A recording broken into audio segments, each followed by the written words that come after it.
Yeah, no, see, you're so bad with timing, you try to screw it up thinking you're funny, and you still hit it. Welcome back. It's a Monday morning. You're hanging out in the break room. Rochester's Classic Rock, 96.5. WCMF, how's it going, buddy? Pretty good, buddy. What's going on, female buddy? Doing good, buddy. 31 degrees right now. Going to get up into the low 40s. It's a heat wave, baby. It's nice. Soak it in. No, I literally walked outside and was like, I know. Mm-hmm. Part of that is the weather we had the last couple of weeks. Yeah. The other part of that is where I was over the weekend. Where was you? I was in Ottawa. Ooh, Mr. International. My daughter at a hockey tournament. The Washington, D.C. of Canada. Oh, yeah. Capital of Canada there. Capital One there. Yeah, which, by the way, got super uncomfortable Saturday around noon. Why? What happened? You couldn't have waited one more weekend until I got out of town. That would have been great. So I'm not like having social and political discussions with every Canadian that figured out I was American. But the reason I'm telling you this story. What happened? So we were staying in downtown Ottawa. All right. I had never been to downtown Ottawa before. It's like a major metropolitan area. Okay. Like when you're on the streets. Big city. Yeah. You would think you were in New York City just looking around on the streets. So this hotel that we're staying in, the whole team downtown, it has one of these underground parking garages that is super tight. Oh. You've seen these before. Yeah. You've seen them in New York, right? Like if your car's over 6 feet, you're not getting in. It's tough getting in. The corners are unbelievably tight. There's scratches from paint all over the walls where people are trying to get in and out, right? So my wife and I drove separate. I had to come right up after work. She went on Thursday night with my girls because my daughter had an early game. And my oldest has a game Saturday morning. So I assume I am taking over the role as provider and driver again. Yeah. Because we are all together. And we're going to take my wife's car. It's where all my daughter's gear is. So I go to get in the front of the car. I'm walking towards the car. And my wife gets in the driver's seat. Yeah. And I go, "Excuse me, miss. Pardon me, ma'am. I don't know if you know this. I'm here now. Big Daddy's here. Okay. So I'm driving." All right. And my wife never fights me to drive. Ever. Yeah. I am the family driver. And she goes, "No, I want to drive." Okay. Something's up. Well, she got it there, so. She don't like driving. No, she complained about the 4.5-hour ride as soon as I saw her. But she wants to drive. She wants to drive. Okay. And I go, "Why do you want to drive?" She goes, "No, I just want to drive." I go, wait a minute, drive. Was she hiding something? Well, she looks at me, Kimmy. Ooh, a cover-up. She looks at me. She says, "Well, I don't trust you to get my car out of this garage." Oh. Was it a tight fit? Super tight. Okay. I mean, so my wife drives a Volkswagen Atlas from the great folks at the Ide family dealership. Nice ride. Wide car. Wide car. But I drove a Pilot, also about the same width. Got mine in there just fine. No problem. And granted, it's tight. But she does not believe that I have the skill to navigate the hairpin turns and corners to get this car out of the garage without scratching it up. So it's a little humiliating. A little? A little? Let me ask you a question. Challenge your masculinity and back it up. There is nothing more challenging to your masculinity than I don't think you can drive this car. They made a whole movie called Grease over it. Yeah, true. Let me ask. I do have a question because I could understand if she felt that way if you had a history of dinging up the car. You know what I mean? In those situations. Never. Like, is there anything she could point to say, "Hey, remember that time you..." The only car accident or scratch moment I've ever had in my life was when I hit that deer that ran out in front of my car a couple years ago. That's it. I'm just trying to, wrap my head around why she may not trust you. That's why I was so flabbergasted. So what's the deal? Well, okay. I'm going to ask you a question first. Ask away. And the phone number is 252-WCMF, 252-9263. Because I can admit maybe I'm overreacting. If you're in this same situation and your wife goes, "I'm going to drive, I don't trust you to not scratch the car," how are you feeling in that moment? Oh, I'm pissed. Okay, thank you. What are you talking about? Thank you. I mean, look, talk about you it. know better than me. I mean, I'm not saying I'm the greatest, but you think you're above me. Thank you. I mean, at best, it's even Stevens. I'm leading a little. No, there's no even Stevens. Just from time driving. Yeah. Just from time driving. Because you and I, we're on the road, man. We're driving everywhere. All kinds of parking garages. Yes. I've navigated things you ain't even seen, man. I've handled roundabouts you can't even imagine, man. Kimmy, would you ever dream of looking at your husband and saying, "I'm going to drive, I don't trust you to navigate this situation"? I'm trying to think. Probably not. I mean, the only thing I can think is that it's her car, so are you a little hard on her car? No, she's hard on the car. I'm soft. My husband's a little hard on the brakes in my car. I wouldn't tell him he couldn't drive it. But, little like, there hard are on some the times brakes. where it's like, geez, man, like, can we slow down a little? He's probably constantly putting on the brakes in that relationship. Whoa. Quick sidebar. You know why he does that? Because I got the same problem in my car. He's heavier. Therefore, he does not feel the brake like you do because his body sits in the seat where you fly forward because you're lighter. My wife does the same thing. Oh. Right. What are you doing? You guys are hard on the brakes. That's all I'm saying. Driving normal. It's fine. A little hard on the brakes. So we have a discussion. All we have right. a discussion. I go, yeah. By the way, this kid's still got to get to the rink. Got to get to the rink. While Yes, you're breaking down who's pulling out. Look, man. Time's a ticking. Hockey tournament be damned. Yeah. I got a point to prove here. It's like, all right, you know what?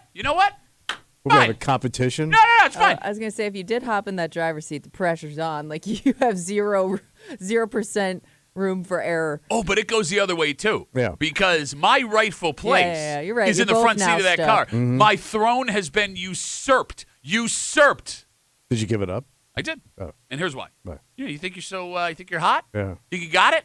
Why don't you show me here? And I'm gonna look you in the face the entire time. And you've known me a long time. Mm-hmm. You know how petty I am. Yes. Okay. You Richard Petty, which would be apropos for this story.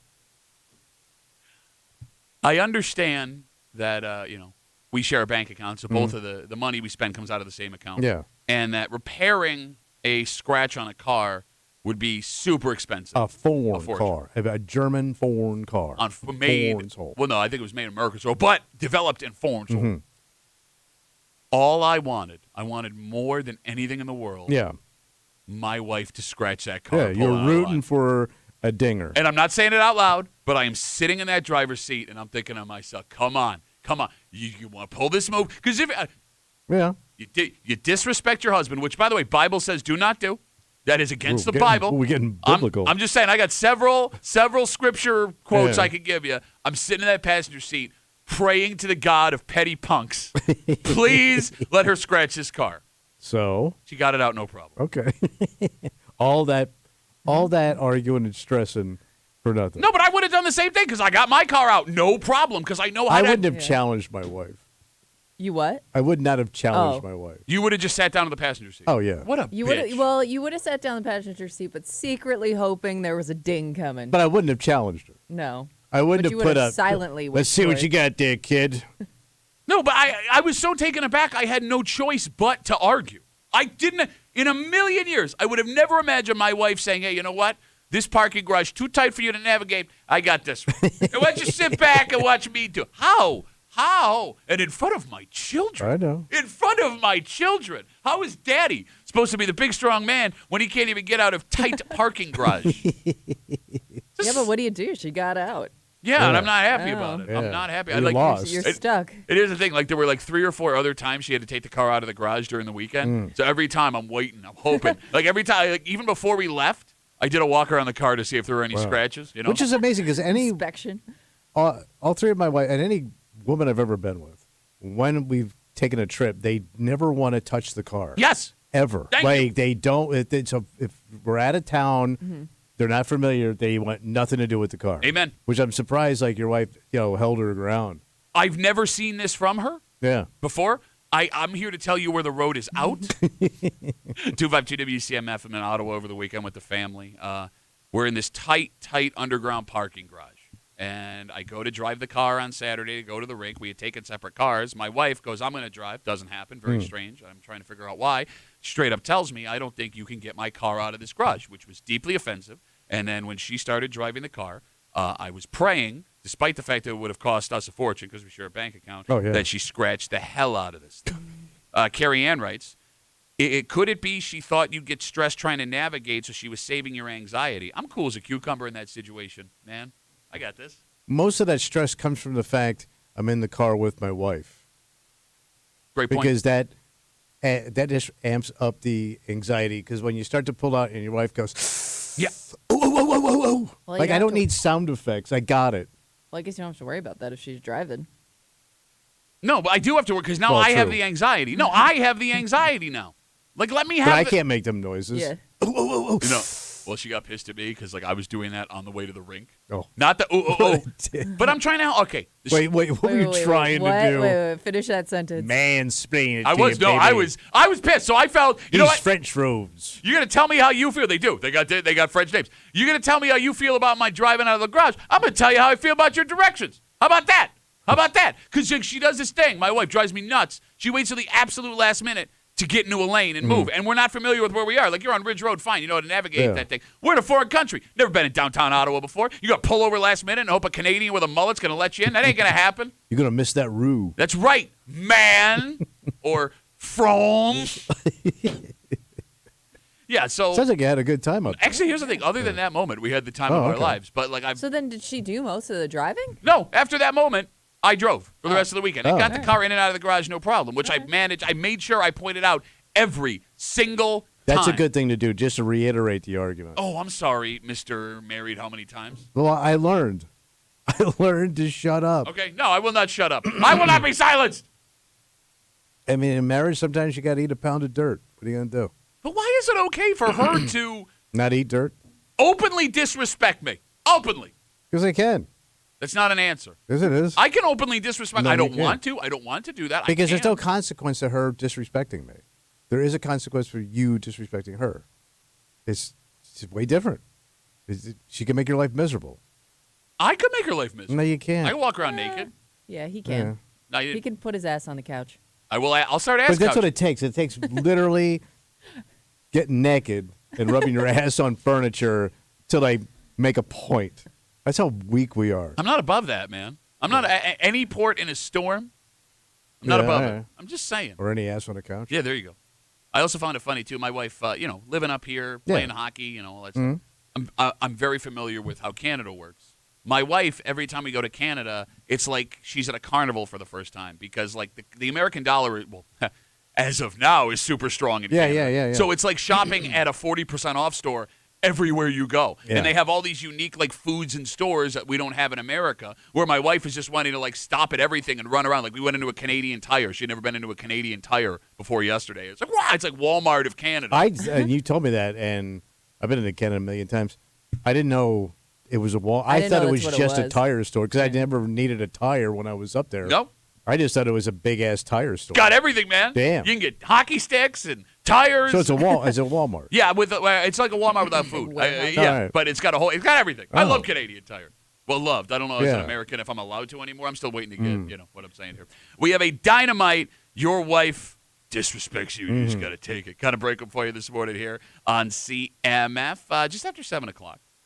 We told you about some allegations a local politician is facing last week. Yeah. And we will recap those allegations for those who didn't hear them. Tommy, going to work, even if you love your job, can be hard sometimes. Oh, sure. Then there are the people that go into just their average jobs, and it's not fun. Mhm. But could you go to your job every day if you found out all of your coworkers not only hated you, Yeah. but openly said they didn't want you there? Because over the weekend, that situation seems to have presented itself in the town of Irondequoit. Little cold shoulder action. No, not even cold shoulder. Like words spoken into a camera. Oh, like saying it out loud. Damn. We'll get to that and a whole bunch more here in the break room on CMF. But first, Tommy. Yeah. There were 3 men in trouble based on allegations circling around an empty building that's been empty for a very long time in downtown Rochester. Yeah, what happened? And, well, we'll tell you the details. It is amazing that the police department has to take care of this, and there's details in that we'll talk to you about. But more surprising, for as long as this has been empty, and as much, Kimmy, as we've heard about stuff being taken out of there, what the hell did these guys think were left? And we'll get to it next here in the break room. On CMF!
It's not the smartest move in the whole world. But I guess most crimes we talk about, not the smartest move in the whole world. Yeah, probably. Because these three men, I guess, thought there was going to be a score behind this chain link fence. But with the time this has been empty, what the hell could be left? Yeah. Right. Okay. You're hanging out in the break room, Rochester's Classic Rock 96.5, WCMF, just after 6:45. Great news. Good news. I said great news. Oh, great news. As of this weekend, canceling a gym membership will no longer be the hardest thing that ever happened in the world. And in fact, it has been so hard. When you find out the amount of people that have gym memberships that are not using them. For years, probably. Kimmy, do you know this number? I would assume it's got to be high. You have no idea. Yeah. And we'll get to it just after 6:45 here in the break room on CMF. So over the weekend, Yeah. 3 men, according to police, were caught with burglar tools at the old Radisson Riverside Hotel. Wait, the rat's nest we're trying to take down? Right there on the river. Yeah. So for those who don't know, according to News 8, police have been running a special detail because of a string of recent criminal contact. I thought it was like all homeless people just hanging out in there. Apparently not. Yeah, But chucking chairs out the window Yeah. Well, we had that story from last week. into the river. Yeah. Yeah. So part of that detail, according to authorities, they found 3 men, 19, 20, and 21 years old, inside the fenced-off property. Authorities say the men had bolt cutters, pry bars, and metal picks. They by went the there way, on a why? mission. Wait, put a pin in that.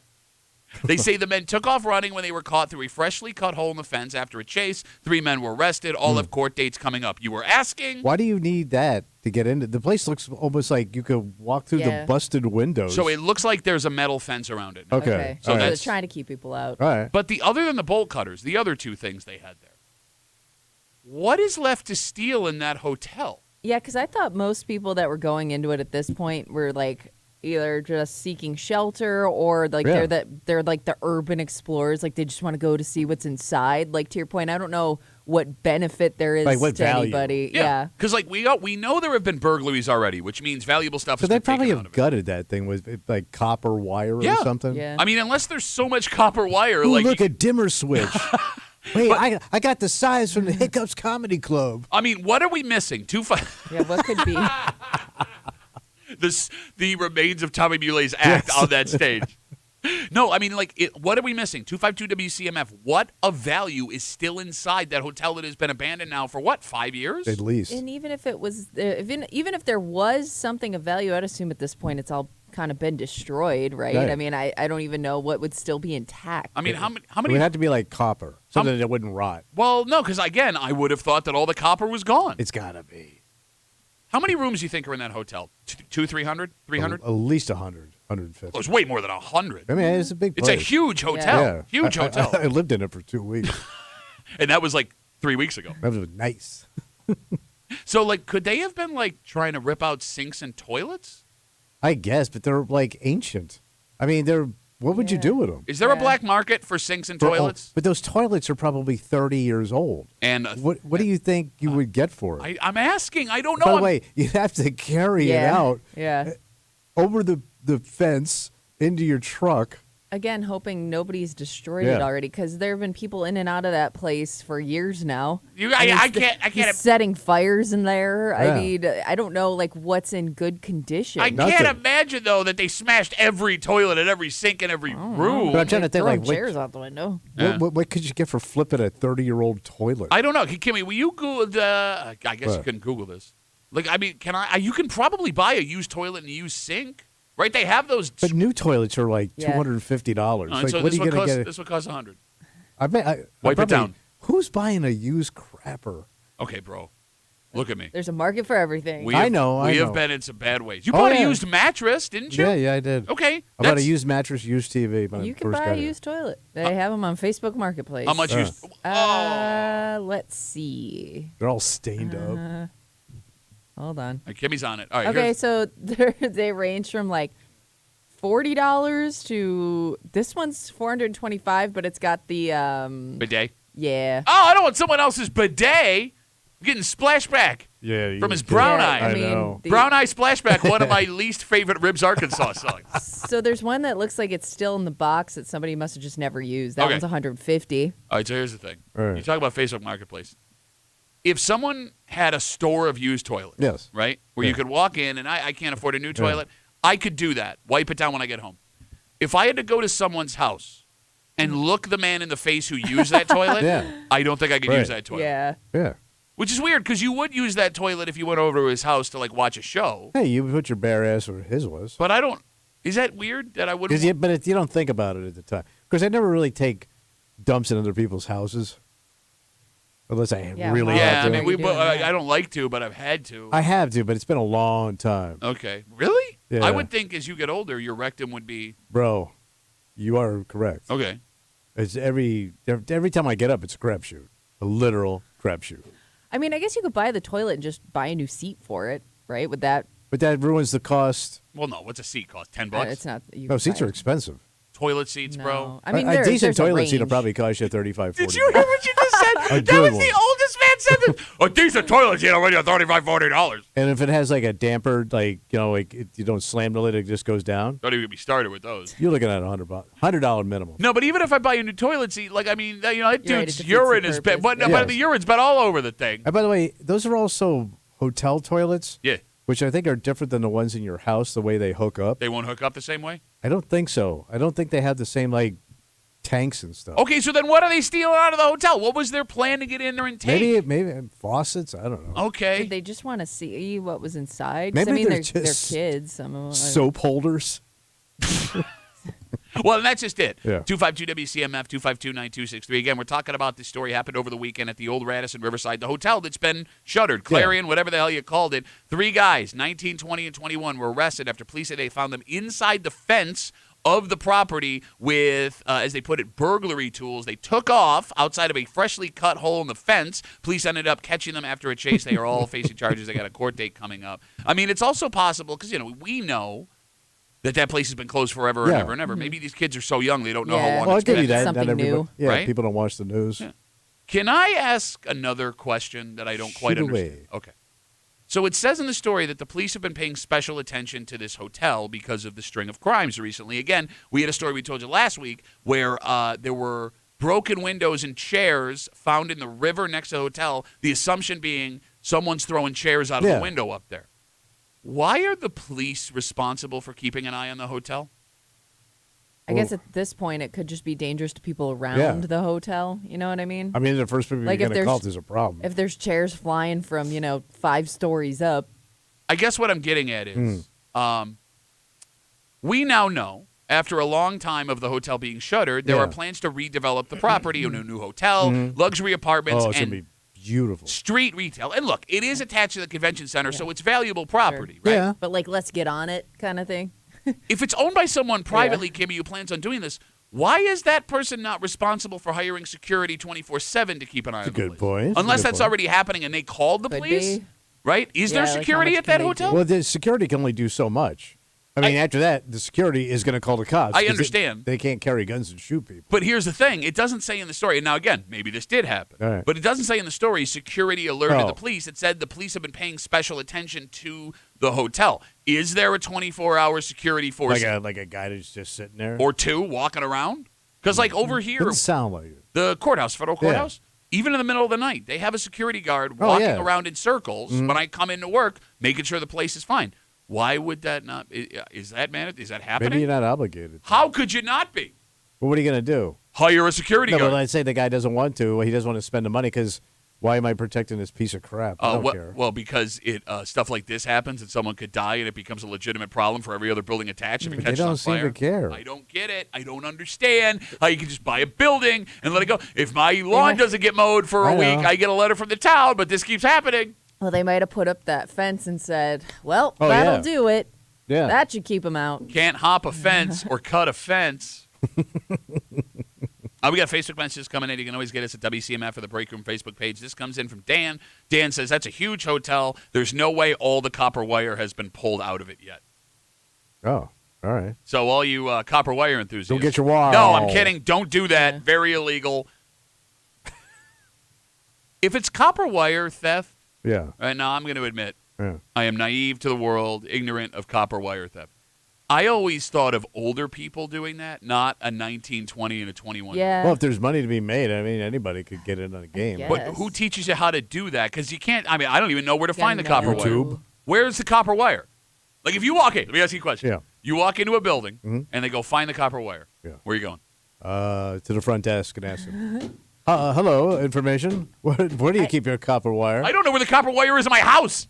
It's I in the don't wall. even know how much of it you'd have to get to be like. How much of it would you have to steal for it to be worth it? Especially if there's 3 people involved. All right, well, you let's know? see. I mean, This So you got to go to a scrapyard, right, with your copper wire. Sure, yeah. So do I need like a whole Yeah, I don't know how truckload much to I make need. like $1,000? Well, I know this much is worth a penny.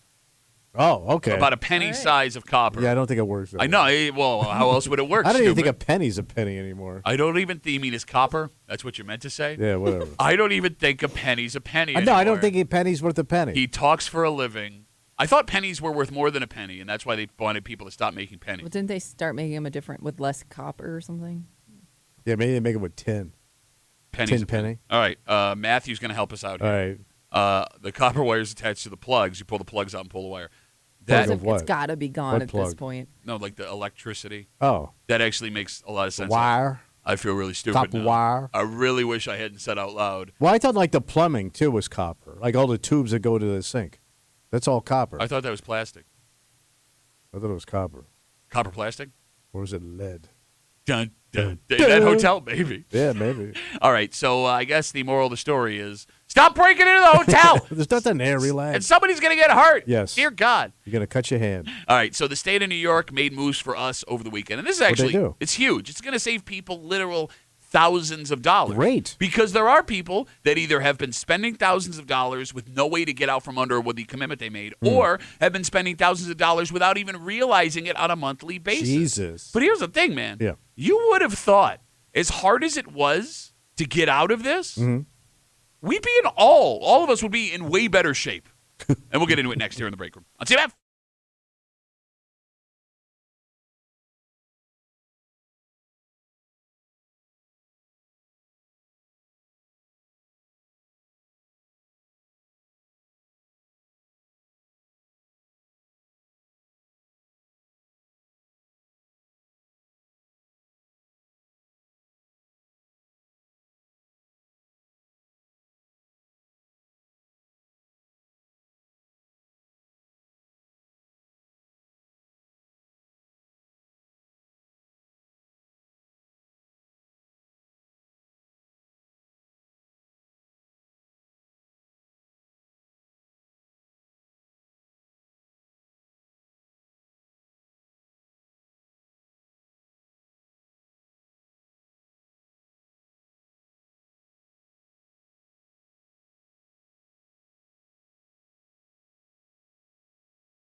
we have a right not to pay for things. Okay. Like, not like stealing, but if there's a service I don't want anymore, I should be able to be like, hey, I don't want to do No, this. not using it. Yeah, exactly. That Yeah. became much easier here in the state of New York over the weekend for one notoriously borderline shady business practice. What happened? But Tommy, as good as this is, the way this was, probably should have brought us more motivation. Okay. You're hanging out in the break room, Rochester's Classic Rock 96.5. WCMF, I got stuff to give you, man. Ooh, give it to me. Not you, people listening, cool people. You can log on to the contest page, WCMF.com, enter for your chance to win a pair of tickets to see Hairball, the bombastic celebration of arena rock. That's February 21st at the Vine Showroom at Del Lago Resort and Casino. Tickets are on sale right now at DelLagoResort.com. You must be 21 years of age or older to attend a show at the Vine. Just after 7 o'clock this morning, the controversy swirling around the town supervisor in Quaint has not died down. Oh. If you missed those allegations last week, we'll recap those for you. But it's not about the allegations, just about the allegations anymore. What happened? Going to work on its own can be tough. Yeah. Be a hell of a lot harder when you know everyone at your job wants you gone. And that was said out loud over the weekend. We'll get to it just after 7 o'clock here on CMF. Tommy? Yeah, buddy. On Saturday, What happened? the world we knew forever and ever and ever changed here in the state of New York. New legislation has made it much easier to cancel all gym and health club memberships Why was it hard before? because they wanted to kinda keep your lock you money. in. Yeah, I mean, but like, usually if you don't want anything, I'm canceling. I'm done. Yeah. Why you still charge me? It's like you're in the mob. That's Like you can't get away from It's them. exactly what it was. Yeah. Yes. So, I mean, we all remember how hard it was to get out of a gym membership, right? Mm. But the new rules are as follows. 1, they have to accept cancellations through their website, email, phone, or in person. Under the I quit this bitch. Yes, exactly. Now, if you ever tried to cancel a gym membership before, some of the gyms have policies like you have to write a letter that has to be this long detailing why you don't want the membership. You have to send it to this specific place between these specific times. I'm not making this up. They also wanted you to come in and do it so they could give you another hard sales pitch of why you shouldn't. But Yeah. if you went in, Yeah. then they would tell you need to write the letter and Right. send it. They made it as hard as possible. So there's no hoops or trolls you I have to can talk just- to. Cut the cord. And it goes further. All right. Gyms will now also have to issue refunds, if applicable, within 10 days of canceling your gym membership. And even with contracts, if I'm reading this correctly, you will have 3 days after signing up to cancel that contract. wanna do it. Yes, with no penalty. Now, look into it yourself in case I'm reading it Yeah. the wrong way. And the reason this is such a big deal, Tommy, it was believed that most gyms make more money, from people not going to the gym than people that were actually going to the gym. Yeah, the theory was they just oversold it, knowing you ain't coming.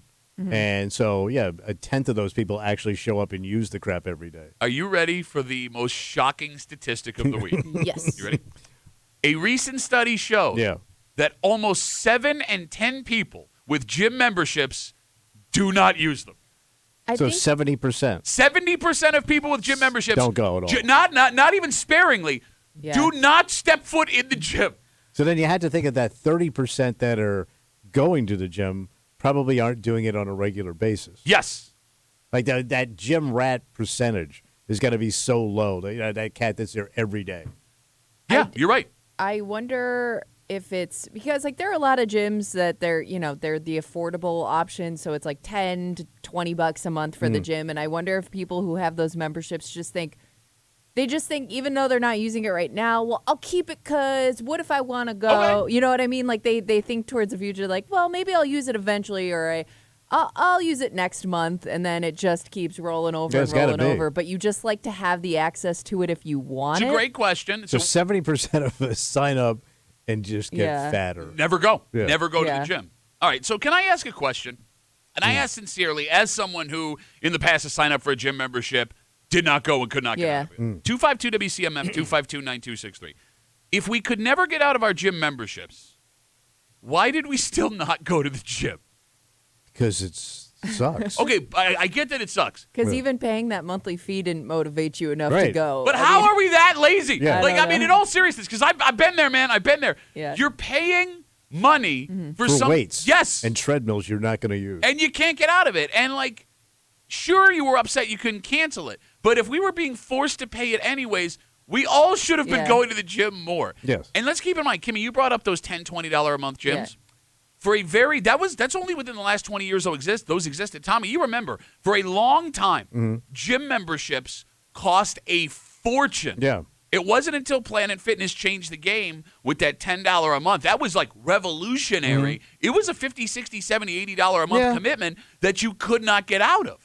And then the penalties for not following through on the contract you signed were even more serious. There were stories of people being sued by gyms Oh, really? for breaking their contract when they decided to stop paying. There are stories of people who shut down their bank accounts that had them tied to their membership thinking that would shut it down, only for their gym to send that bill to collections. Bam. How did we not get the F up and go to the gym? But look at us. I mean, look at America, man. Look at America. Do we look like we go to the gym? No, that's what I'm saying. We should, based on what we spent. Yes, but we don't. Like if you... Well, I was kind of one of those people that had the membership that didn't really go up until the point where my gym closed and I didn't know. But Wait a minute, stop. I told you this. No, I don't remember this. Yeah. You didn't know it closed. So it wasn't until like a week after it closed that somebody's like, hey, did you know the gym closed? And I was like, no. And you were still paying for it as far as you know. I think so. Something must have happened because I did go back and look, and they hadn't charged me for like the last 6 months. Oh, nice. So I was like, oh, maybe my membership ended. I didn't know. But I was kind of one of those people that I didn't go to the gym that often, but if I went like once, I felt like I got my money's worth. Okay. So that's why I kept like rolling it over every month because they're like, well, if I go like one day, it's kind of like paying $10 to use the gym, you know? And maybe I always kind of thought that's why people who had those really economical gym memberships, which by the way, great deal. Yeah. And if you're cheapos. Yeah. Well, no. $10 a month. No, when you call it cheapo, it gives it a negative connotation. No, I meant cheap. Oh, good. Oh, it's an Irish cheap? Yeah. Oh, good. Oh, him again.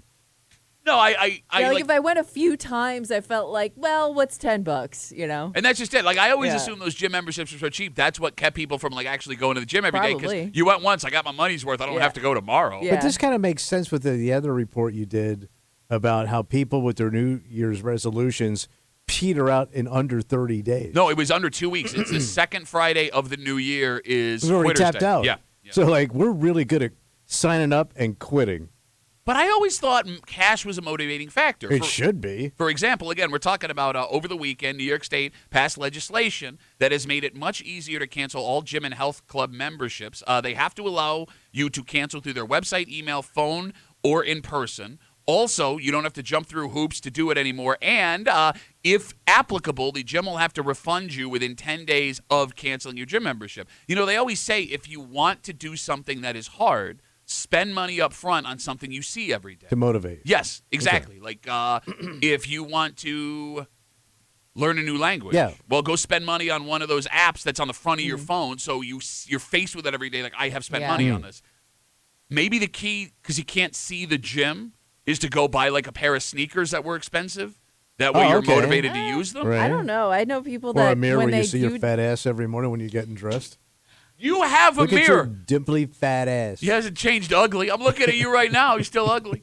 No, I mean, I don't know if that motivates people either because I know people, especially around the beginning of the year when they decide they're going to, kickstart their gym life, they'll go and buy all the gear or whatever it takes to do whatever their resolution is, and it just sits there. I don't know if that expensive pair of sneakers does anything for you. Right, because you buy those Pelotons and those treadmills, and that's sitting there in your house. You know, those just become storage. You don't take care of your kids. No, you strip all day, you sleep all afternoon. Dope chopping, weed transporting. We're just lazy. And the thing about it is, if you can't, there might be the psychological thing too. Is if I cancel it, I'm giving up. You're a quitter. Yeah, I'm quit. I'm going to get fat again. It's the official even though you're already stamp. fat. Yeah. God's sakes. What? What do you mean what? What? Whoa. I know. I mean in a positive. You're fat. You're positively fat. Yeah, making that official cancellation. You gave up. Yeah, is you admitting defeat. Okay, that's an interesting way to look at it. Can I ask a serious question? Absolutely. Is this going to put gyms out of business? Probably not. Well, look, there are a few gyms whose business model is, like Kimmy brought up, cheap monthly membership, knowing that, like we said, one, people won't go, and two, the monthly charge is so low that people won't even jump through the hoops to save that kind of money. Yeah. But now with it being this easy, even if you're spending $10 a month, that is $120 a year. Nothing will ever kill that getting in shape business because I see like even things on TV that are coming around again that didn't work the first time. Yeah. Like people sign up. You see this new one where you just sit down and it's a pair of pedals. Yeah. And you just pedal. Yeah. And you're supposed to get really healthy. It's like jogging. I want that. I can do it now. Well, like- it's like I guess if you sit at a desk all day. Right, but it's like remember the ab roller? Yeah. And then they had that thing with the wheel with the handles on it. You push back. Those actually work. But I mean, they keep coming up with this stuff, but it just keeps coming around again. And all that stuff just ends up in your basement or in a watching it yard right now sale. on TV. Okay. Yeah, no, you're not kidding. No, I mean, I get what you're saying. I don't think you're ever going to kill this industry because people always want to think they want to get into shape. Okay, but there's a difference between the stuff you buy on TV versus gym membership. Because if I'm going to buy a Nordic track or a treadmill or even an ab roller, whatever the flavor of the week is, right? They just need me to spend money once, Right. right? I need to just be motivated in that moment enough to be like, you know what? I'm going to do it. With the gym, they need me to keep spending money. So if, let's say hypothetically Planet Fitness, if 70% of the people that are going there don't actually go to the gym and look at this and go, I'm going to cancel it, how do they survive? Other than like raising the price of what it costs to go. I bet you they survive. I bet you it doesn't affect people because everybody wants to look good. Okay. They just don't want to put any effort into it. I mean, So it's like they'll stay with it with the hope of Right. eventually. And that's what using they it. dangle in front of you, right? okay. Like they're going to show you in those ads, they're going to show you beautiful people working out at that gym. Yes. Right? Well, they're all beautiful people. And then when you go to the gym, you're going to see your brother Ryan and me coming out from the locker room. And that's the people that are actually at the gym. By the way, Bug-eyed, fat ass, sweating, running their goddamn mouths. Are you describing both of you? Yes. Okay. That's the regular ugly ass people Right. walking around. Blubbies and tubbies and dummies. but wait a minute. Yeah, if you're out of shape, those But I are the would people think, that are like, in yeah, a But, gym. I like, was gonna say, but that's all you're going to see. you- You're not going to see this glitzy, You don't want. beautiful, glistening people working out on these machines. But I don't think that's what you want when you go to the gym. Especially Well, that's if what you're they're a selling first- you on television. But if you're a first-time gym goer, I don't want to see everybody in shape. Like I want to see everybody like me that's That ain't doing the this for ad. the first time. It is weird how they sell it like that. Though. Yeah. 'Cause- Even when they're selling me like bicycles or anything, that Bert's bicycle thing. Yeah. I got to see the housewife with the big rack taking mom's taking her rack out for a summer pedal. That ain't who was actually out there. Mom's taking a rack out for a summer pedal is my favorite Ribs Arkansas song. Mom's out taking a pedal. She's running that rack around. But son, you best not meddle. Don't touch that rack. That's not going to hit the greatest hits album, I don't think. No. No, but going back to the point you just made What? about what people look at, what people look like. And that's at the gym. image they're selling you. I understand. But Kimmy, I'm with you. Yeah, that would prevent me from going to that gym. Well, tell them because that's not what they're marketing. No. Look, I man, know. I got this is gonna sound so dumb, and I don't mean it to sound belittling, because I walked into those gyms at 300 pounds, and it sucks because you're looking around and there's Yeah. people that look way better than you, and But you're there's also you there. no, I understand, but you're intimidated, right? Like Yeah. you feel like everyone's looking at you, like you feel like you don't belong there, and like And you don't. the gym that I go to, right? There are people that have made it past that quitter's Yeah, 2 weeks, at right? the hump. Yeah, and they're doing their They're best. going for it. They're getting in shape, right? But their bodies don't look like they want them to. And I almost and I know it would be bad, so I don't do it. But I want to go up to him and be like, "I'm proud of you. This is awesome. I've been there. That's awesome." It is tough. It is like when I see, I don't give a crap about the guy that's got like shoulders on shoulders. You've been doing this every day your entire life. Like that's not impressive Yeah. to me. It's that guy that's impressive Yeah. to me. That woman that's impressive to me. Like you're sticking it out. I'm happy for you. I want to be friends. Yes. I want to Go! cheer you on. Get those Go! knees up. Go! You go, girl. Go. So I would like to read you What? might be the funniest number you hear all day. What's that? Because we just shared with you 7 in 10 Americans that belong to a gym do not go. Yeah. It is believed that about 180 million Americans Wait. currently belong to a gym. Wait. That's, what are we, 300 million? That is over half of Wow. the women, children, and men in America. 330 Holy million. crap. Now, we know most people aren't going. We told you that. But it is believed that right now, Yeah. 10% of Americans with gym memberships are unaware that they have a gym Oh, they membership forgot about it. and are paying for it. Oh. 10%, which would be about 18 million Americans. That's like a little economy of its own. Yeah. Yes, but they got it so long ago, and it kept rolling over in Yeah. the contract Yeah. they didn't read. They are still a member of this gym or health club, and they have no idea. Damn. So maybe go through your statements. What a genius yeah. business plan, though. Well, yeah, until now it's not because it's borderline sounds illegal. Should've There been. are all Well, it's those. not really illegal. You've just been paying and not coming. Well, yeah, but if you want to cancel it, Well, you can cancel. You can cancel tomorrow. There are all those services that they're advertising now that will help you find. Rocket Mortgage is one of Yeah, them, right? like they'll help Or you Rocket find some Bills. things that you've That's that app? Yeah. you've subscribed to that you didn't even know you're being charged for, whether it's a gym or a streaming service or something you signed up for online And they that's cancel been it for charging you, you right? every month. They say yeah, they do. well, yeah, they. But doesn't they that at app- least locate it? Charge you a fee Monthly. to charge you. Yeah. Yeah. So Yeah. you're paying a fee to get rid of these Right. fees. And the But ir- I could just go through my phone and do the work myself and get Well, rid of them. sometimes like you don't know, honestly. Like it could be something you signed up for like 10 years ago on a website that you forgot about. Yeah, but you could go through your statements. Well, your but- credit cards are showing like you got billed for something. Yeah, you could yeah, do it. Okay. But the irony is, There's like no mystery to it, really. to your point, the irony is, right, like I could forget I'm paying for this Rocket Mortgage app or Rocket Yeah, whatever yeah. app Yeah. that Signing was up for telling me about the something things I forgot I was, right? What Yeah. app is going to come out to remind me that I'm paying for that app? That 'Cause I I'm sure we all do it. We all have stuff on our phones that we're still paying for that I'm sure Yeah. I haven't used in years. 100%. But let them have it. All right, let's take a break. Things have not gotten any better out in Arundecoit involving the allegations Yeah. facing the town supervisor. And if you missed that story last week, we'll give you a quick recap Okay. of what a former female coworker says this man did. That being said, Yeah. getting up and going to your job every day can just be hard, Oh, sure. right? But, the relationships with your coworkers can help you get through it.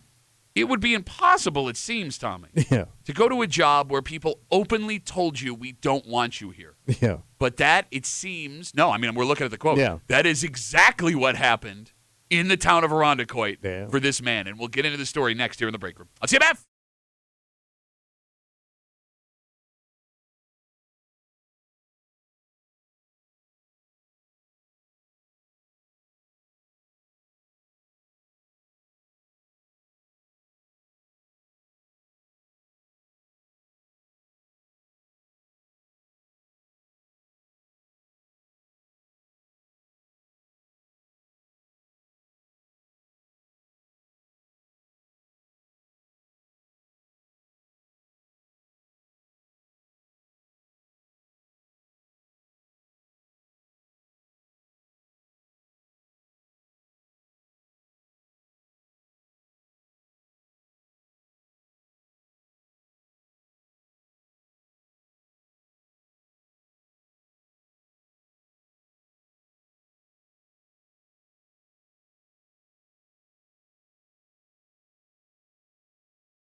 we've all had jobs where you don't really get along with your coworkers. Oh, yeah. But then there are jobs with one common enemy. Yeah. A coworker that has done something everyone agrees is so bad or is so annoying that everyone wants them gone. Mm-hmm.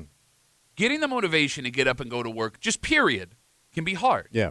But, Tommy, you would have to be impossible when you are well aware your coworkers want you fired. Yeah, it takes a big set to be swinging around the office still. You're hanging out in the break room, Rochester's Classic Rock, 96.5, WCMF, just after 7:25, 7:30. You know, the goal for most everybody is to not end up inside the police department. Yeah. It's never a good day when you're inside a police department, Right. which is why what this woman is charged with is so strange, because I was unaware that there was a charge for refusing to leave the police department. Well, she didn't want to go? We'll get into it just after 7:30 here in the break room on CMF. So last week, we told everybody about allegations that the Quaint town supervisor, Andre Evans, is facing. The Democrat and Chronicle went through a 34-page report that details how a female, now former coworker, claims the town supervisor said and acted inappropriately towards her when she worked for the town. They were comments about her body, according to this woman, alleged sexual innuendo.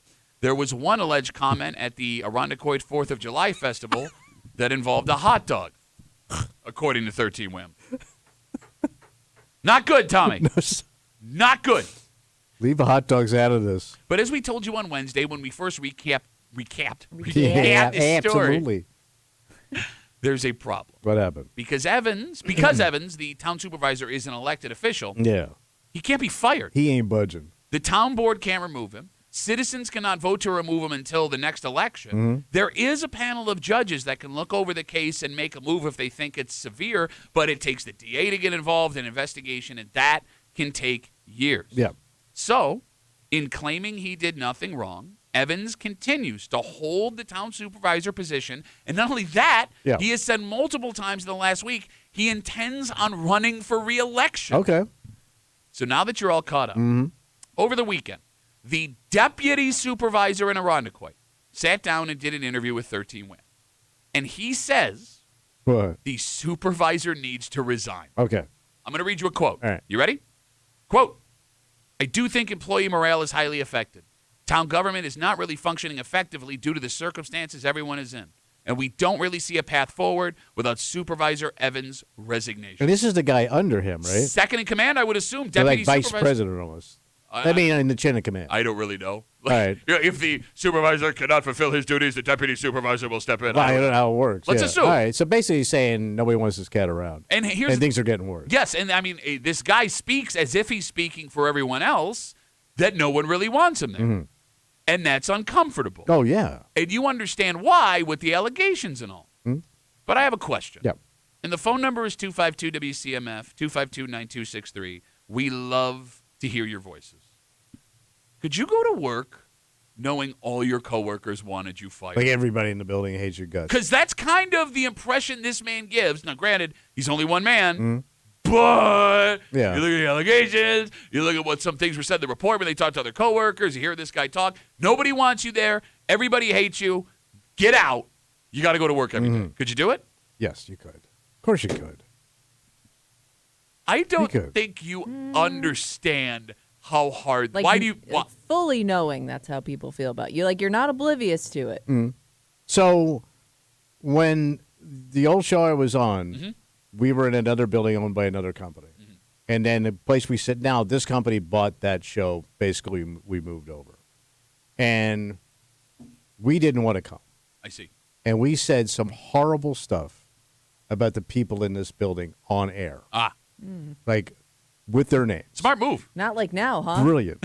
Brilliant. Well, I had no names. We're cool now. Now I'm a coward. I still feel the way I felt. Now I'm a coward, though. So when we came over, now we were a group, so it's a little different than being a single person, but we were still not wanted in the building from the top down. Not even close to Oh, the yes, same it is. thing. Because No, when it's you not. walk around, nobody wants you in the building. So, yes, it is. Yes, a little bit more safety in numbers, but you're still those people you don't want. Understood, but you say a little bit more safety. The majority of your day was spent inside this room. In fact, you could come in here and rally each other and be, everyone knew they don't get us, man. We're cool, man. They're late, man. Not even close to the same. Oh, I think it's very close. But you weren't there to see it. Man. And they came. We had bosses coming in down here, like screaming at us. Okay. No, it was ugly. You deserved it. Yeah, I'm not saying we didn't. But you will get but the tension through it. tensions were high. And this guy shouldn't leave because why would he? He's going to collect the paycheck. You're saying from his point of view. Why? Okay. Take the money. Listen, they already don't like you. But they got to work with you because you're the boss. Why would you leave? He's saying he didn't do it. That's what he's saying. And most of the time, those guys say they didn't do it, and they stick around. I mean, we've had presidents pull this. I understand. Standing there with their old ladies. But I guess the difference is I always assumed when it came to politics especially, there was going to be some yes man or woman that was standing next to him and folks that were so enamored by the power. And it goes all the way down to his job like this. I know it sounds stupid, but there's other towns here that are facing ridiculous scandal where they circle the wagons around these people. Mm-hmm. I assumed there was somebody going like, hey, man, it's okay. When you see the deputy supervisor go, yeah, he's got to go, you're out of people. Because you know he's going to stick. And he may get reelected. There's no chance. I wouldn't say that, man. There's a history in this country of scumbags that have got, like cold alleged scumbag here. Cold photo, yes, but cold photos and video of these guys doing bad. People going, no way. Hey, guess what? Guess who's mayor of D.C. again? That's a different story. It's the same story. No, because he was at another radio station, said a lot of bad things. It's pretty much the same thing, man.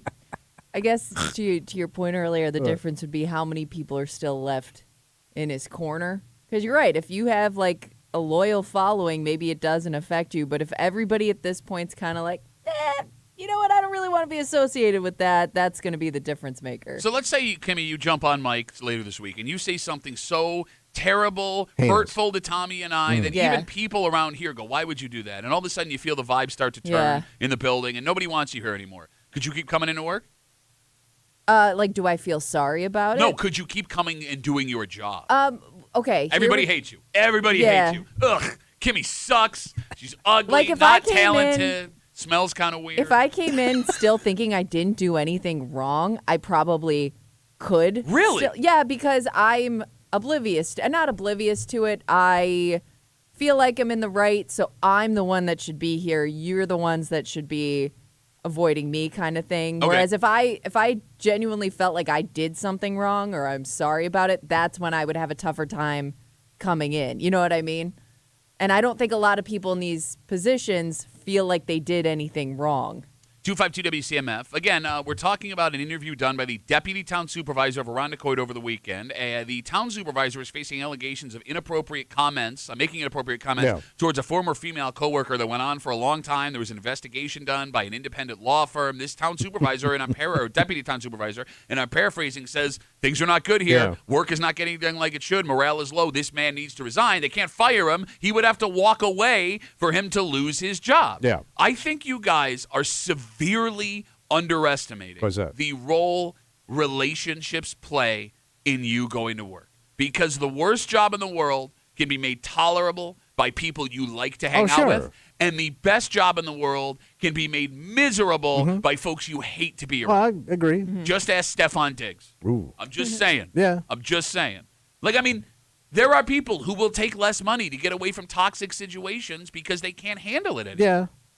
But I think at the end of the day, you got to go to work. You got to eat. Okay, I love guys like that. I'm sorry. No, go ahead. I'm sorry. No, go ahead. Like guys like you think you're so tough? Do your job. Because, man, as I'm in my turtleneck sweater and my shaggy, sometimes you just got to make your money, man. You got to go make your money. You got to make your money, man. You just got to grind it out. Yeah, man, just grind it out. Like if you had like a really good job as a meat cutter, you know, right? You could live in that job forever, make a fantastic living. You had a retirement too, right? Oh yeah. In that job, you quit to do stand-up comedy. Yes. Yeah. Followed a dream. I did. The Tommy sitting across from me right now would think that's a stupid move because you got to go to work and eat. You got to eat. Got to eat, baby. And you weren't eating telling jokes. The only thing you were eating was your own up there dying on stage. Don't sit here and tell me you think you're tough enough to get You can get through it. My ass. You can get through it. Get out of my face. You gotta. You like that check, don't you? There's a check somewhere else. I will go find a check somewhere else. Bro, I'm telling you, I could not come to work every day if I knew every coworker hated me. Yeah, it would be really hard. You go door to door and they hate you. Hey, guys, what's going on in here today? Oh, I'm sorry. Nobody talks to Tommy. Like, we're your only connection to the outside world. You do seem very unaffected by anybody's opinion of you, whether they like you or don't like you. No. It doesn't change your day at all. Au contraire. It bothers the hell out of him. He plays it off. No, who am I? Yeah, man, I don't even care. Let me tell you 15 things why that person sucks. Because if he they do suck. No, but if you didn't care, you'd just be like, yeah, whatever. You then proceed to slaughter them verbally when they don't like you. So that tells me you do care. You just try and pretend that, yeah. I care enough. I'm not going to lose any sleep over. Yeah, like he still lays his head on the pillow at night and falls asleep immediately. Like, yeah, you go around politicking. I'm not politicking. I'm just trying to be a nice guy. Hey, what's going on, guys? Is that what I sound like? What are you doing? Do a good Leno? You seen this? Have you heard about this? So when it comes to everyone at your job hating your guts, this has to be most common with bosses. Oh, yeah. Right? But that's kind of the role. Because you gotta make people do things that they don't want to do. So you're going to be the common enemy. Okay. But do you think, though, it's easier in that position, though, to isolate yourself or blame it on, well, the boss has got to do what the boss has got to do, so you may be a little bit more unaffected if people don't like you? Because there are some people with the mentality of if they're in a management position, you're not supposed to be like. Okay, I think, Kimmy, I get what you're saying. I think there are two different kinds of bosses. Yeah. There are the bosses that are brought in from the outside of that workplace, and you're right. You can walk in there with that mentality and say, "Look, I have a job to do." And nothing personal. yes, I'm not here to be friends with anybody. It's business. The one where it gets complicated is someone that's promoted from up to a position where they used to work. Yes, exactly. Right. So those people were your friends. They were people you enjoyed hanging out with, and now you are overseeing them. Yes. Right? That's where it would affect. It gets very awkward. I mean, I think it's past awkward. I think that once you start to lose that relationship with those people, I mean, it's irreplaceable. No, you're not going to get it back. And, like, I mean, I don't mean to stereotype here, but I'm assuming if you're now in a management position coming from a working class position, you're not going to have the most in common with the folks that you're in management with. Right. So you're kind of like a man without a country, a woman without a country. Yeah. You're like that Tom Hanks movie where he had to live in the airport. Oh, yeah. Did he ever get out? No, they had a Cinnabon. It looked like a pretty sweet deal. Like you got promoted when you worked at the meat place, the grocery store, and banged down 3 times. Yeah. Why? Amazing. Oh, because I sucked at management people. What were you bad at doing? Everything. I didn't give a... Hey, almost got banged out here, too. You didn't give a crap. I didn't give a crap. I didn't like the job. I didn't really want it.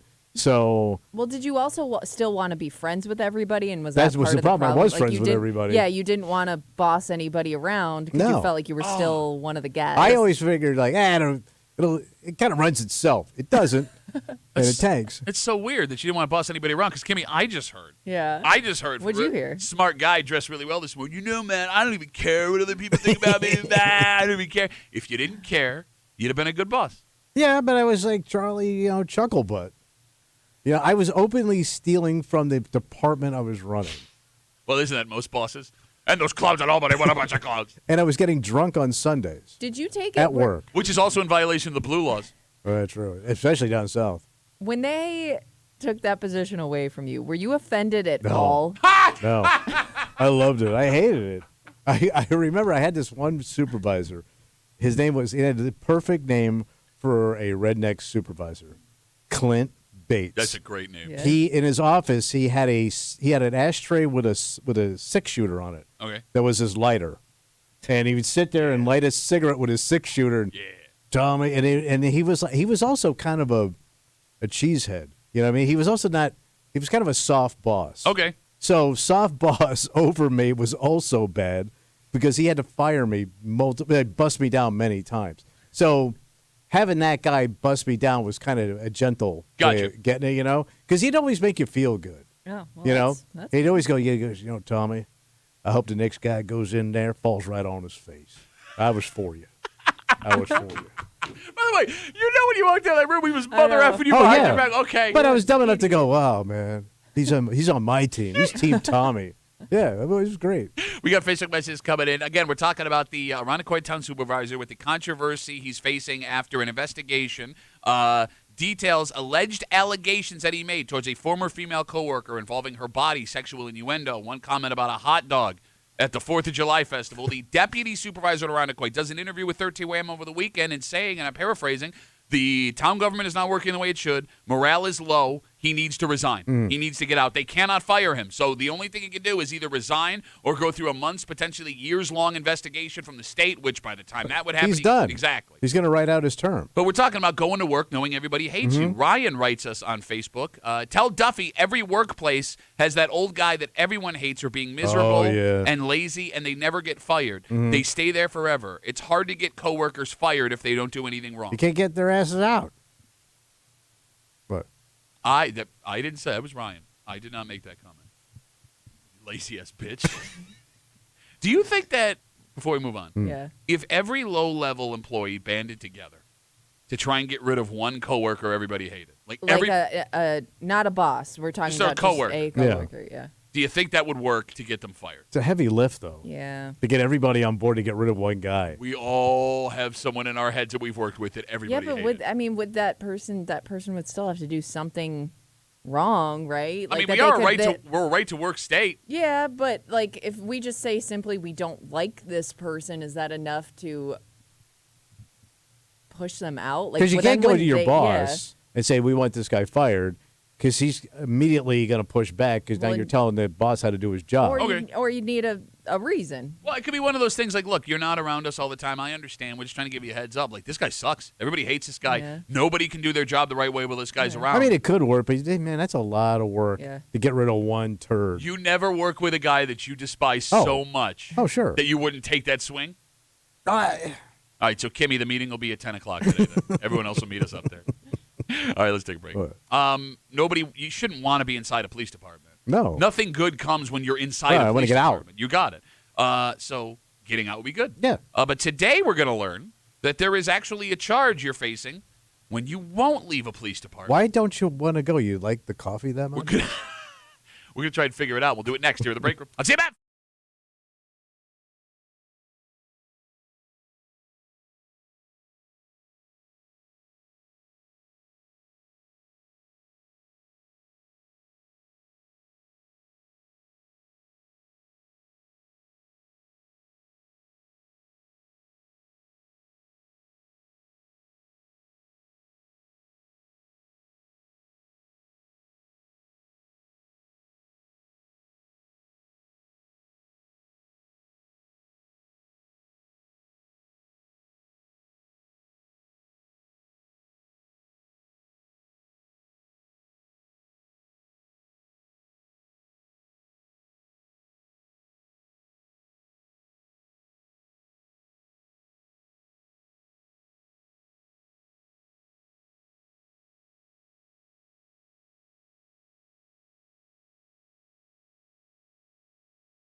The goal for most people, Tommy, What at? not to end up inside a police department. Yeah. You know, outside of chaperoning kids on a field trip, nothing good ever really comes from seeing the inside of the PD. Nope. So if we all feel that way, what the hell was this woman doing when they gave her the free and clear to go home? You hanging out in the break room, Rochester's Classic Rock 96.5, WCMF, just after 7:45. We told you on Friday that two Rochester guys who done good, made it all the way into the NBA, ended up getting into a scuffle. Oh, yeah. Yeah, it was not good. It made even worse Friday night because one of those men had what might have been the greatest night of his career lined up that because of the incident the night before, he could not participate in. Oh. And I think maybe we should change federal law that even if you have been suspended, if this is happening that same night, you're allowed to play. Okay. We'll tell you what happened just after 7:45 here in the break room on CMF. Tommy? What happened? It is time to head out to one of your favorite places. Where is that? Penyan. Oh, Penyan. Penyan should start heating up soon. Summertime. Well, it's already hot Damn. because that's where we're going to find a woman who, before this story even starts, was in a little bit of trouble. The woman, whose age we do not know, had been arrested for a different incident earlier that they do not make clear in this story, but she had been arrested, brought down to the police department in Penyan. She was served an appearance ticket for whatever charge that was. Yeah. They took care of all the paperwork, and they were told her, okay, you are free to go on your way. All right. But she didn't want to leave. Why? Don't know. Okay. So then the Penyan Police Department told her she had to leave. So she's just sitting there or standing there? Whatever, she's in the building, Hanging out? and they're saying, you're free to go, and she said Sipping no. cop coffee? And then they said, you have to go. And then she said no. And then they ordered her to leave the police department, but again, she refused. Does she not have a ride? I don't know. Okay. Maybe you just wait out. Take a walk. It's Yeah, there you go. Penyan. So how far are you walking? All right. So the Penyan Police Department Yeah. had to arrest this woman again. So now she Kind can't of giving her leave. what she wanted. Exactly. All right. Well, to your point. Now, this time they charged her with illegally remaining in a secure area of the Penyan Police Department. She was arrested for not leaving the police department after already being arrested. And because of that, she'll have another court date on top of the one that already brought her to the Penyan Police Department in the first place. Quick question. Sure. Okay, so now they arrest her again, but obviously they're going to release her. Yeah. Did she leave that time? So let's talk about the paradox there. All right. As far as we know, she eventually All left. right. But the police officers want her gone. So they threaten to arrest her for not leaving the police department. But in arresting her, they are forcing her to stay longer in She the gets police what she department. wants. Exactly. Yeah. If she doesn't care about being arrested, there's no way the Penyan Police Department could win because I guess in theory, this woman could never step foot outside ever Yeah. for the rest of her life and just continue to sit while she gets arrested over and over again. Yes. It's not something the police department would be prepared for. Because it seems so unlikely, right? That you would want to, often to your do you- point, just hang out at the cop station all day. Because, like, even if she had court dates for all of the arrests that would eventually come around, they would have to keep arresting her for not leaving. Yeah. Or chain her up outside. Okay, that seems inhumane and not a thing. No, you like can a do. runner, like you give like those dogs, so she can go all the way to the fence and back. Why would you not want to leave the police department? Yeah. I guess, I got nowhere to go. Okay. That would be my only guess. I have spent a little bit of time, as you have, with your dad and stuff. Yeah, I've been in a lot of police Yeah, departments. they're not comfortable. No. By design. Very cold. Yes. And Cold bench. Yeah. I don't even mean temperature-wise. I mean, like, feeling-wise inside the department. Yeah. It's not fun. All right, so I'd like to throw out three theories. And the phone number is 252-WCMF, 252-9263, as to why she would not leave the police All department. right. One, she was scared to leave. But that would make sense, like a protection. But that doesn't seem to be the case because that would be in the story. Maybe, I don't know, that maybe they didn't get this one side of the story when they did it. I would also like to believe if authorities thought she could be threatened somewhere, there would have been actions taken, but then That's again, what I I'm don't saying. know. So that would be the one that's reasonable. All right. Two, she was still making points she believed had to be made on her first arrest. Okay, so she was arguing. Yeah, you don't understand why I was... I'm not leaving until I get my way. Exactly, yes. And what are you going to do, arrest me again? I've And never seen a woman do that. Three, she was into one of the officers. Oh. Didn't want to get out of there without a little something, be it a number or an Instagram handle or a peck on the cheek. Well, she could be just attracted to the uniform. Of those three, Kimmy, which one do you believe is most likely? Scared to go, making points, into one of the officers. I'm gonna go with number 2, Pat. Oh, why do you say? Because it's kind of one of those things where, you know, how people get when they're being told to do something. Okay. And So she was being defiant just to be defiant. Yeah, and I don't know what happened prior to that, but maybe it's one of those things where it's like, make me.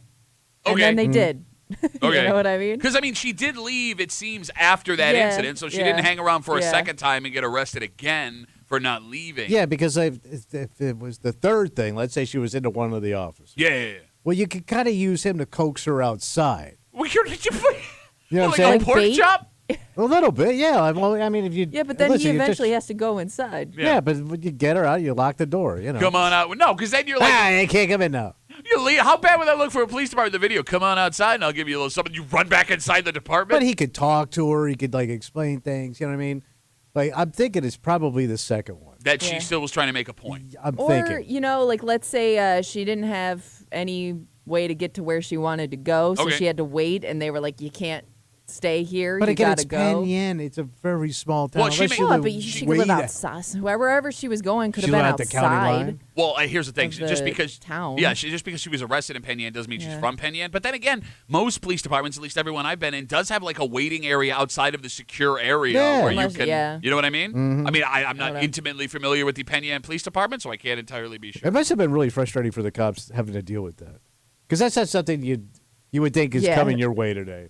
I ain't leaving the police station. Like there were Normally, people are trying to get away from Right. you. yeah, there had to be several conversations outside of the room she was in where it's like, what do we do? What are we doing? There's nothing in the manual that prepared us for this. I can't toss you out. Yeah, well, I guess you could. Like you said, and lock the door. But then you'd toss her out for resisting arrest, but it means you have to go get her and bring her back Yeah, in. I'd say it's also complicated.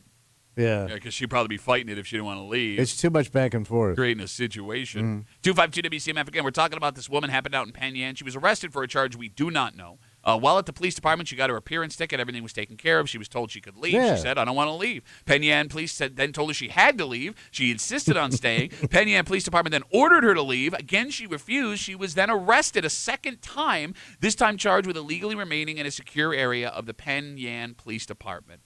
I think the most interesting part of this story is how people react to the police department based on their background. For example, there are people who are instantly intimidated by the police. Yeah. Just driving down the street. They mean You business. feel like you did something wrong. Yeah, you see a cop in your rearview mirror and your heart starts beating. Yeah. And you've done nothing wrong. They are not going to pull you over. But for some reason, you feel guilty. Yeah. Right? You're worried. And if you were to get pulled over, you will be quiet and sheepish, and you will just want that moment to be I'm over. crapping. Exactly. Then on the other hand, Yeah. we all have people in our lives that have no problem telling cops what they think the actual Yes. situation is. For whatever reason, they will give them a piece of their mind. They will share where they think the police officer was wrong to their face. Yep. And I'll be honest with you, you look at those people as wrong. Oh, yeah. Okay.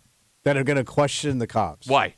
Well, where do you think you're going with this? Once they have you, Okay. it's game over. You running your mouth is That's just a not- deeper.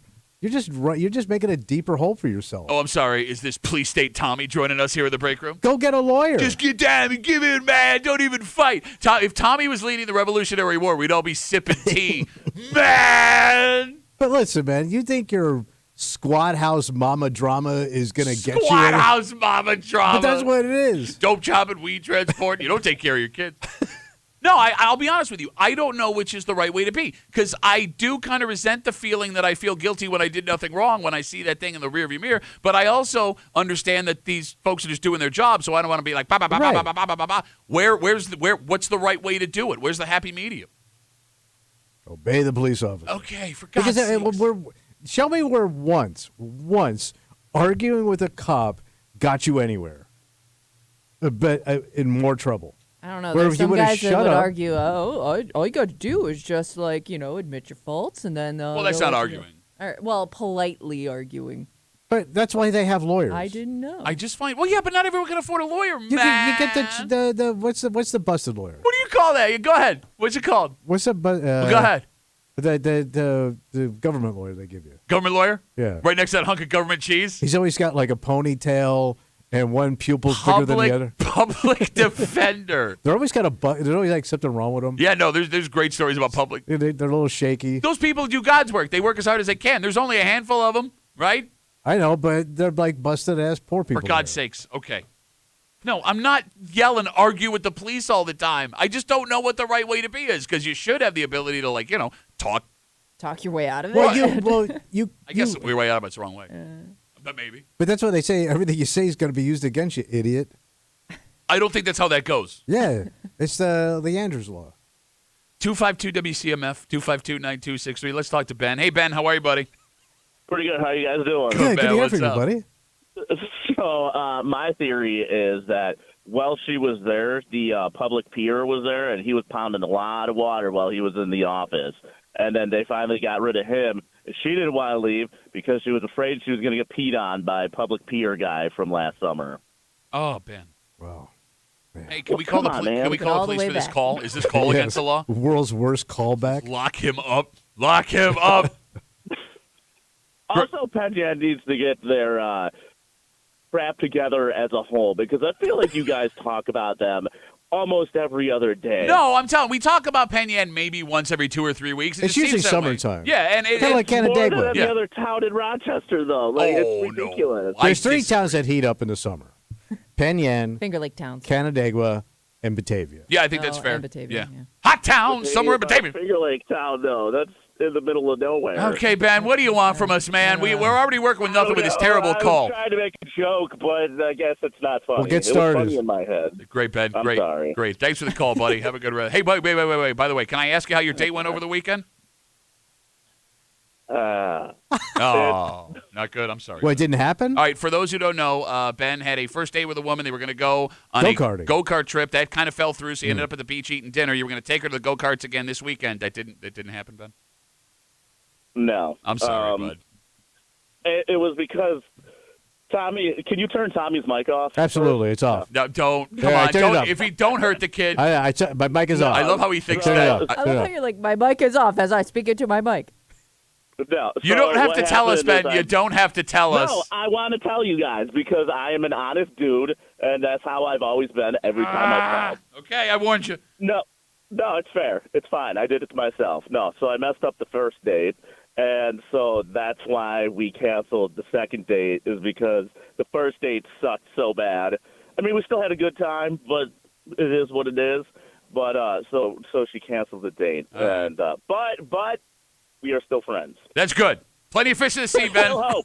There's still hope. No, wait, no. There's no hope with that one. The other one, though. New people, Ben. New Yes, people. yes. Plenty of fish. This is true. All right, Ben. But Thanks yeah. for the call, buddy. Sorry about your date. No, it's okay. Yeah. I'll see you guys. There goes Ben. We had a great time, but it sucked. I think I figured out why this woman didn't want to leave the police department. She was supposed to go on a date with Ben. It was out front in a go-kart. It was a great day, but it sucked. Look, I guess what I'm getting at is this. What's that? When it comes to being instantly intimidated versus running your mouth, you're right. Those are extremes on either side.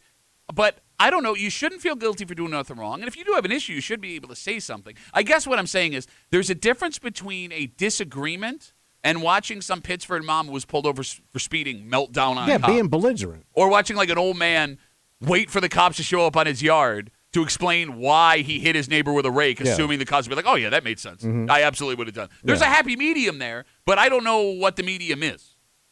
Well, to your point, I think most guys my age figure, the cops are going to agree with me. Well, yeah, because you're a bunch of idiots. Yes. Everything is always going well for me so far, therefore I'm right. Because, like, I grew up around cops. My old man being a cop, I was in that bagpipe band. I Right. was down. I hung out with all those guys all the time. I am not intimidated by police officers because I just see them as, like, people I grew up with. yeah. You know what I'm saying? You saw them after hours. Exactly. Well, I mean, even on hours, like, they're just people. No, I'm talking about your dad. He was always after hours. No, he was after hours, man. Officer after hours.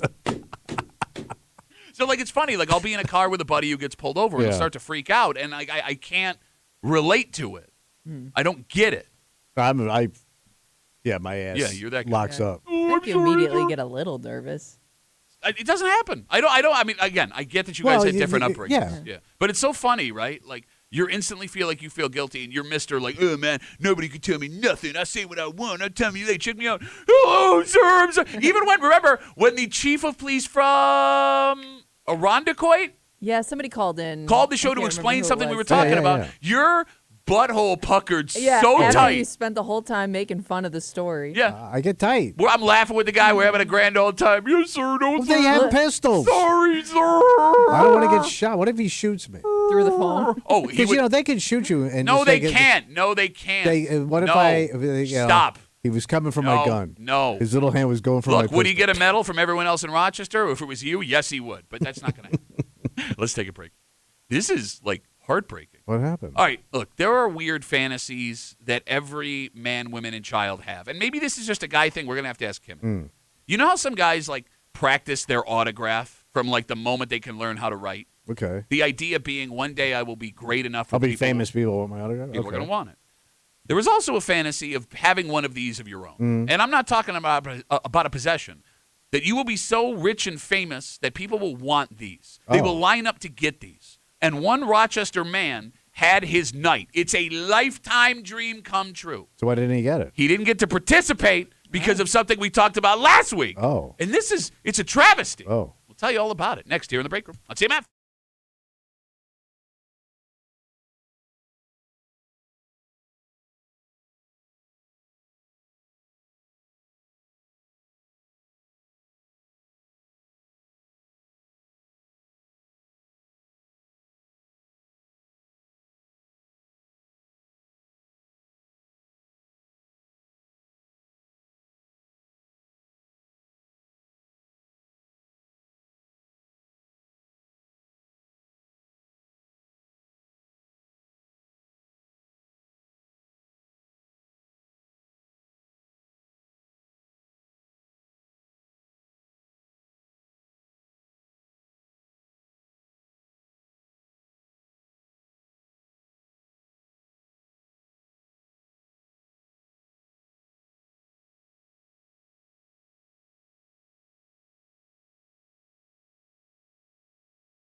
Tommy, Yeah, buddy.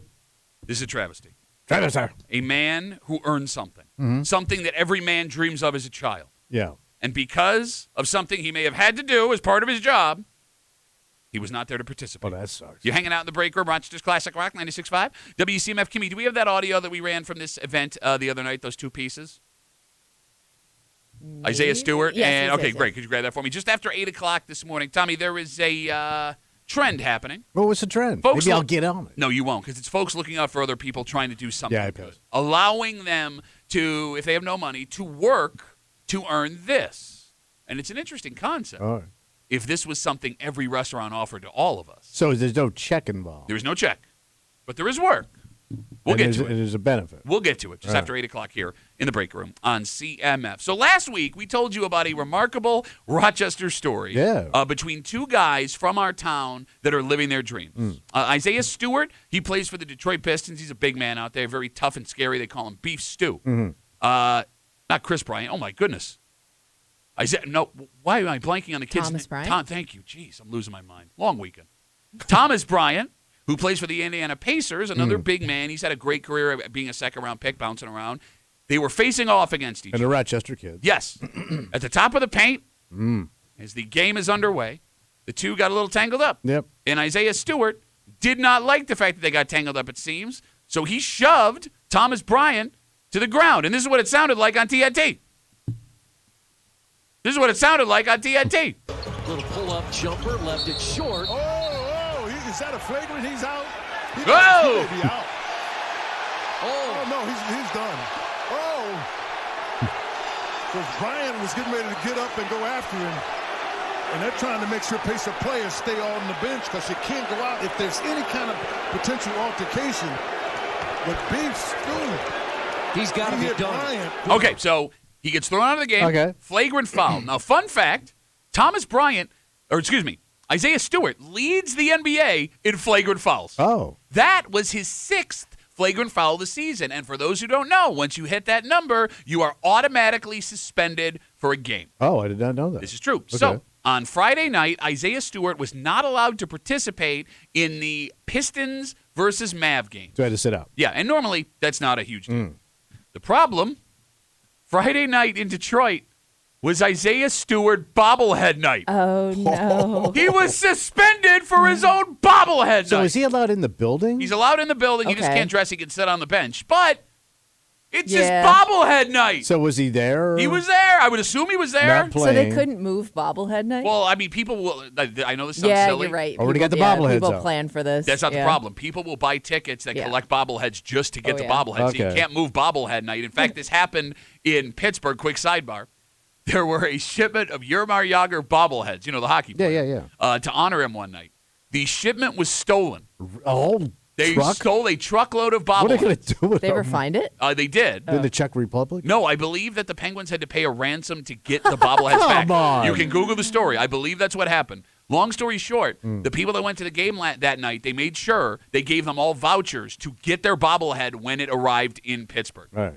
But how does I said a Beef Stew he can't play. Can't play that But night. he's in a building. He is in the building. And they're bobbleheads. Your bobbleheads are there. But I'm trying to figure out what got affected. Well, I mean, he didn't get to play on his Oh. own bobblehead Yeah. night. What do you mean, yeah? Well, I didn't know, was he signing stuff or? I'm sure. Yeah, they probably maybe had like the first however many fans. I will maybe say roll this. through sometimes. It's a more memorable story now.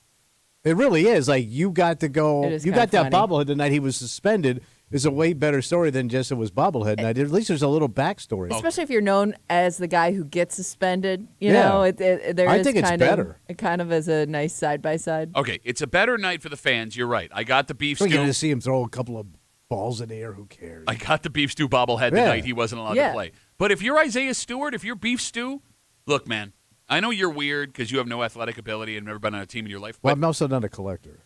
every man's dream is to have their own bobblehead giveaway night. Yeah. And if a man tells you no, other than Tommy, he's lying. And even the best of the best folks that make it to professional sports Yeah. maybe get one bobblehead night. Like, they're very expensive to do. They don't come around all that often. Okay. Only the cream of the crop or the fannest of the favorites get their own bobblehead night. So was he at least recognize? Like, did they do announcements? Oh, like, of course. I'm sure they had, Probably. maybe no, he's suspended. Could they say, the lights on him? He thanks the crowd. Sure, but like he's in street clothes. Like I'm sure they had pre-produced stuff all night, Yeah. right? That they were running throughout the game, and he's not playing in the game. That I would argue, that is cruel and unusual punishment right. and should be banned by the federal government. No matter what your league says, I think there should be a federal law that you cannot be suspended on your own bobblehead night. See, I always thought like these players didn't really care. Like they didn't care about bobblehead. Like they're multimillionaires. They get all these accolades their whole life. They get everything. Like, do they care about a stupid doll that the fans get? It's an interesting question. Well, this is your night. But I mean, you're also a star player in a city that caters to you. Yeah. So like, do they like? I always figure half these guys don't even like signing autographs. They just do it because there's money. So I think that so at least on the ones we've talked to, the guys love signing autographs for kids. It's the folks they think are going to sell them. They don't want to sign for. But you can't filter those people out. Exactly. I get where you're coming from with that argument, but I think there is something so unique about a bobblehead giveaway that those guys care. I think they care. do they? I do wonder with all those athletes, especially, do they display their own bobbleheads? Like, do they have a place set out in their home, like with their awards and things like that, to put their bobblehead, or do they want or do they think it would be like weird to display your own bobblehead? All right, now I'm not a professional athlete. Breaking news.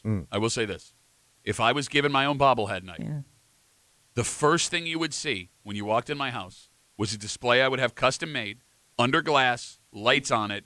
The bobblehead Shrine. that was good. Yes, Bobblehead I would shrine. my own bobblehead So shrine. I would walk into your house and I would see a bobblehead. Yeah. And then I would pivot a little bit and see your own stupid head. Yeah. Right next to it. And Also bobbling. You wouldn't want your own bobblehead.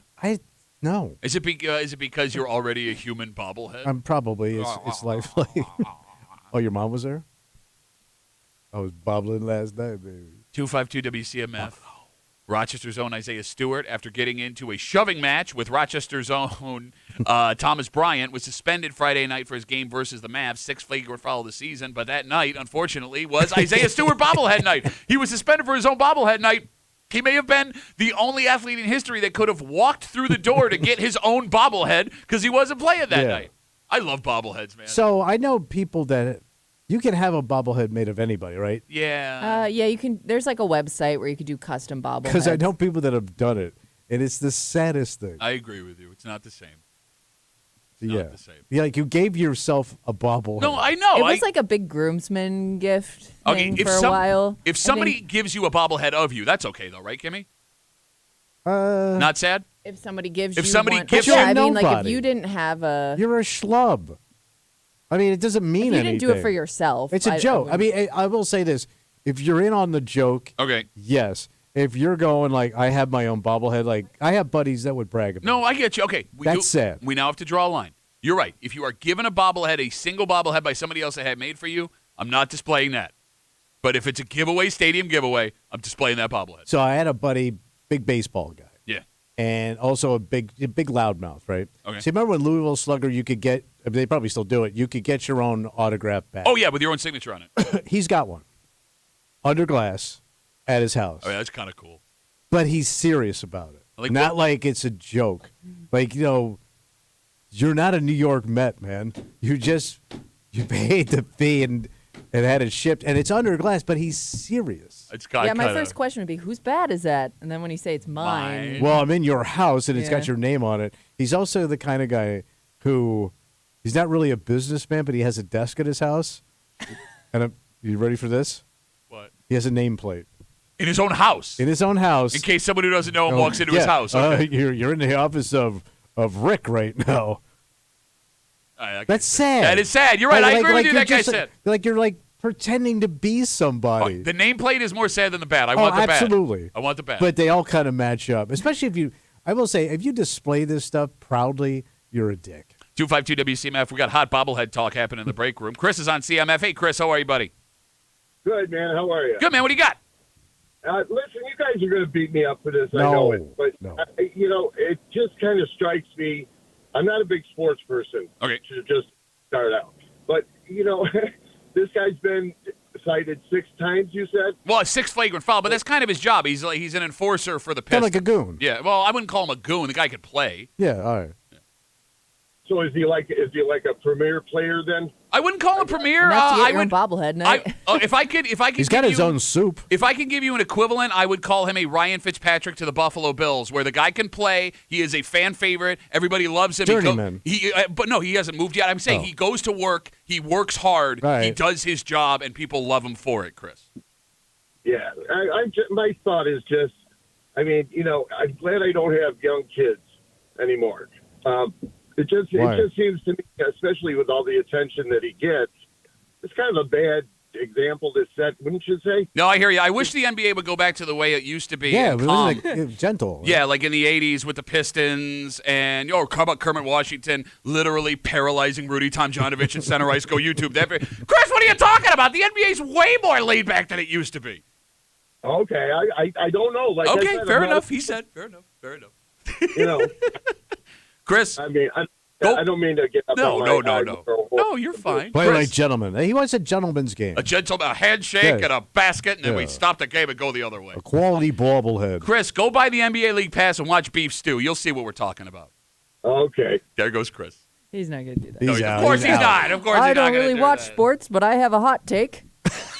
It is funny, though. That's not the only take I've heard. Because the same guys that will argue the NBA now is soft are making the argument, well, that just looks thuggish. Well, what do you want? What do you want? Yeah. Bill Laimbeer is rearranging people's faces. Yeah. Like Isaiah Stewart pushing his buddy from back home to the ground. But I think there was don't know what didn't they they have want. those bench clearing brawls back with the Lakers and the Celtics back in the day, right? And those videos were awesome. Yeah, like the whole team and half the city was on the floor. Now, my favorite is Same like, guys that complain about flopping say, the game's not what it used to be. I feel like I'm arguing with your dad right now. Yeah. No, like when you would watch Larry Bird Set and an example. Larry Bird and Kareem literally squaring up on the floor, looking for a place to throw a punch. All right, let's take a break. It's an interesting trend. Oh. Restaurant owners, and these videos have been showing up across social media all over the country. What's going on? Well, there are people that are hungry, and they can't afford a meal. And they are looking for somewhere to eat. And these restaurant owners, instead of throwing them out, say, look, let me help you. All right. I can't give you something for free, but I'm going to allow you the ability to earn this meal. Oh. Okay. Well, it's nice. Humiliating, but yeah. The guy's hungry. You got to eat. I don't know. It's I mean, look, a lot of people's jobs are humiliating. We come here, we eat. true. That being said, if this was open to anybody, if you were given the opportunity to put in work for something to eat, Sweat equity into that sandwich. you in? Well, what? We'll get into it next here in the break room. Let's see CMF.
breaking news. What happened? Eating out has gotten expensive. Oh, yeah. And we've seen restaurants offering all kinds of deals to bring people in despite the rising costs. Yeah. But there have been some moments going viral that puts favorite place to eat, that title, Yeah. to the ultimate test. Because it's one thing to spend your hard-earned money on a dish. Yeah. But are you willing to go to work? You hanging out in the break room, Rochester's Classic Rock, 96.5. WCMF will jump right into it. Over the last couple of weeks, I don't know if you guys have seen these on social media. There have been videos going viral of restaurants helping out hungry people. All right. And they all kind of go the same way. Like someone who is struggling, homeless, doesn't have any money, comes in and they say, look, I'm really hungry. Is there anything you can do to help me out? And these business owners will say, look, I can't give you anything for free. But if you would like to come into the back, we can find some work for you to do, and you can work off a meal that we're happy to give. All right, so these homeless guys get a meal. You got it. All It's old school, right? Yeah, it's like the 1930s. Exactly. Some folks wash dishes. Some folks have unloaded trucks. Some folks have bus tables. The jobs that no one really wants to Yeah, do. the grimy stuff. And look, the purpose, it works both ways, right? The folks without cash get a meal. These restaurants, they're getting people working for them in positions they're having a hard time filling. Right. Okay. And now here's the thing. I don't know how legal this whole arrangement is. Not that anyone was going to call the cops. Right. That being said, before you call, the only reason I say that is I don't want someone to call the show, based on minimum wage laws, you couldn't even do this. Let's keep that out. Right. All right? I want you two Yeah. and everyone listening to think of your favorite place to eat. You guys sure. You got it? Yeah. You got it? Oh, my God, Kimmy. There's a few places. She's got like 20 in her head. This is every discussion with I women. know I have to pick Every one. discussion. Where you want to go to dinner? I don't know. You choose. How about this place? No. Just pick a favorite restaurant. But she likes her job. Okay. If you could only do work for that restaurant to get that meal, would you do it? Money no longer exists. They will not take your money. The only way you can get this meal, I had to go there and work. you have to go in and work for the meal. Whatever reason, they will not take but your it's got to cash. be a scuzzy-ass grime job. Yes, yes. I'm too old for grime. No, you're not. You are grime. You are human grime. So I had to do disgusting clean out the grease or the crappers or Whatever they have you do. because That. you're not a chef, so you're not going to be in the no, kitchen. I'd have to do the stinkiest rancid job. Or wait, you could be the waiter. I No, mean, it sounds like No, they- he can't be the waiter. You think, Yeah. hey, what do you want, stupid? No, you got to. You don't want that. You're gonna get fat. And he's not skilled enough to be a waiter. Right, He doesn't know how this so- stuff Yeah. works. To your guess you're point, it would have to be unskilled, Yeah. gross Yeah. restaurant work. Yes. Like where the rats live. Yes. I couldn't do it. Okay, so can I ask you what your favorite restaurant is in your head? Do you mind? Probably the one I used to live up on the lake there, Hedges. Hedges. Okay. Yeah. All right. So you're telling me Swanky joint. you love Hedges. Oh, yeah. But you don't love it enough to Oh, put I in do. 2 hours of work to get a meal. No. So you don't. At my age. So you don't. I You don't mean, love it. If I was a kid, Oh, no. We're talking right now. I'm going to be a 65-year-old man. washing dishes. No, it's worse than that. I think you're in the back. Let's say it's You're, just they're let's, hauling Okay, a garbage taker in or Garbage. outer. the dumpers. garbage clogged. in or outer. Yeah. Wasn't that everyone's nickname for guys banging Tommy's mom? I couldn't do it, man. Really? I you know why too? Because when I worked in a grocery business when I was a bag boy, you had to do all this stuff. Yeah. I don't have I would be gagging sometimes some of the work you had to do. Well, again, like mother, like son. But go on. I'm sorry. No, your mother wasn't involved. I was talking about your mom. But you know what I mean. And I don't think you could do it either, man. I absolutely would do it. Bro, Well, yeah, no, you're too you- high end now. I know Who's you. high end? I think You think you're- you're like some street Gates boy with your beanie cap Gates going up to Ottawa and skating on the canals now. It was very nice. That boy died. Your fat, broke ass died years ago. What'd you call me? What was it? Street Gates boy? Street Because Gates if we boy. put that on a T-shirt and sold at Rock Shop, everyone again, I would wear that T-shirt every day. But you- Street Gates boy. You still think you could do grimy work? I know. I think it's Yeah. less about the work for me personally. It's more about, is this place going to get ruined? My favorite place to eat, is it going to get ruined? Oh, that's for a good me point, being in the if back. I'm doing all the you're seeing all the gross stuff. I think like the smell, everything. I wouldn't want to go back. 252 WCMF. If you could only work for a meal at your favorite restaurant, would you do it? Ben, I want to hear yours, Kimmy, because I'm sure you've had 10 minutes now to figure out which one it is. But I do find it funny What? that you're sitting here going, oh, I'm past my age, and oh, you're too high. Bro, the only thing we're qualified for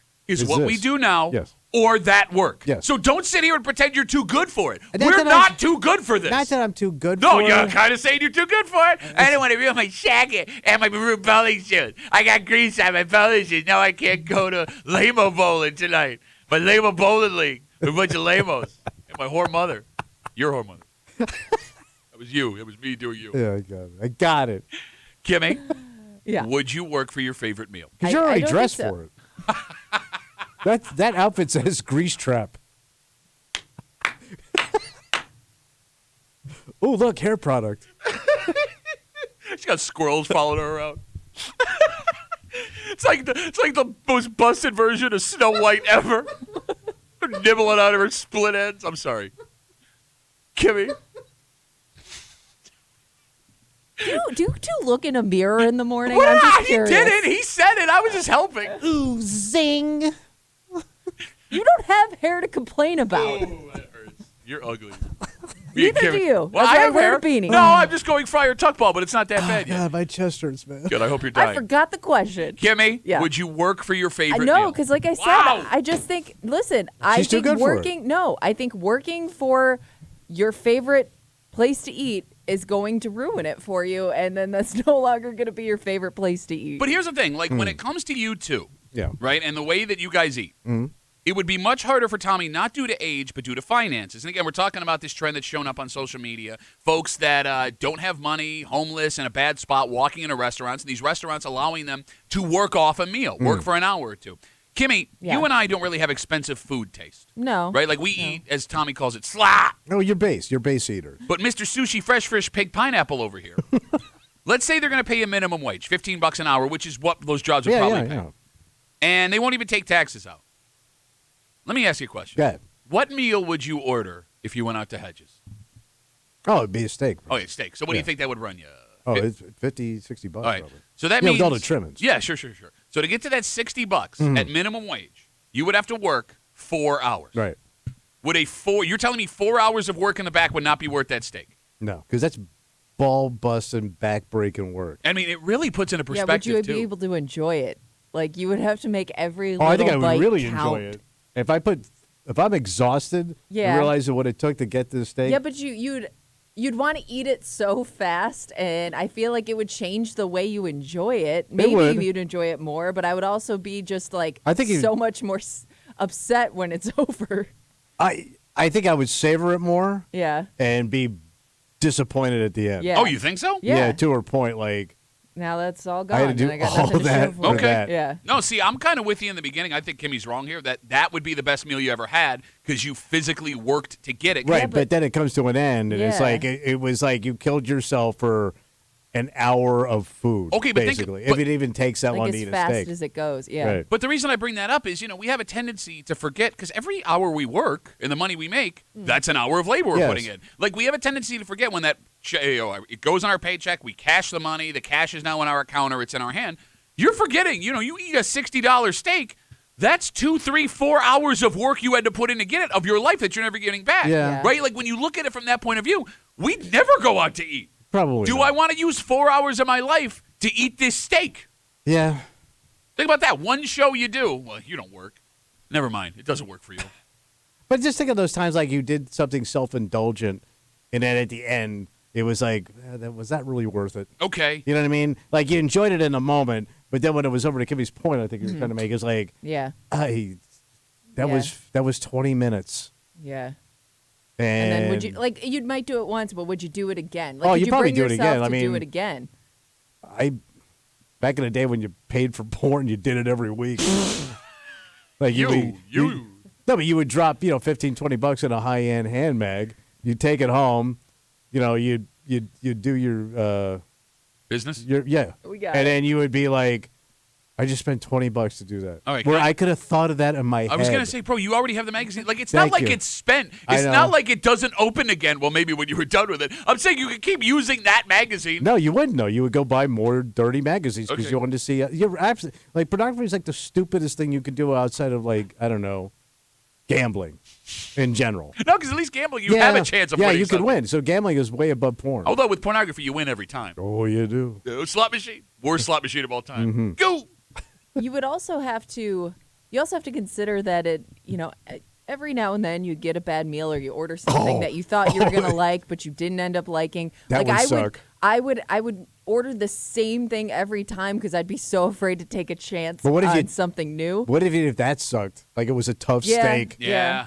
Yeah. All right, so here's the thing, though. Like, as we break this down further, both of you being too good to work these jobs for a meal, right? Like, if you were going to do it, it would have to be a meal that you nor anyone in your life could cook. Yeah. You get what I'm saying? Something unique. Because, like, there are some places in town that have unbelievably good chicken parm, right? But subpar chicken parm might be better than working 4 hours for the best chicken parm you've ever had. True. What types of food would be worth working off? Because I would argue the more ethnic the food, the harder they are to make at home for average people. Replicate. Yeah. Yeah. I'm thinking high-end seafood. Okay. Yeah, I was thinking. Because it's very difficult. You're not going to cook it at home. Okay.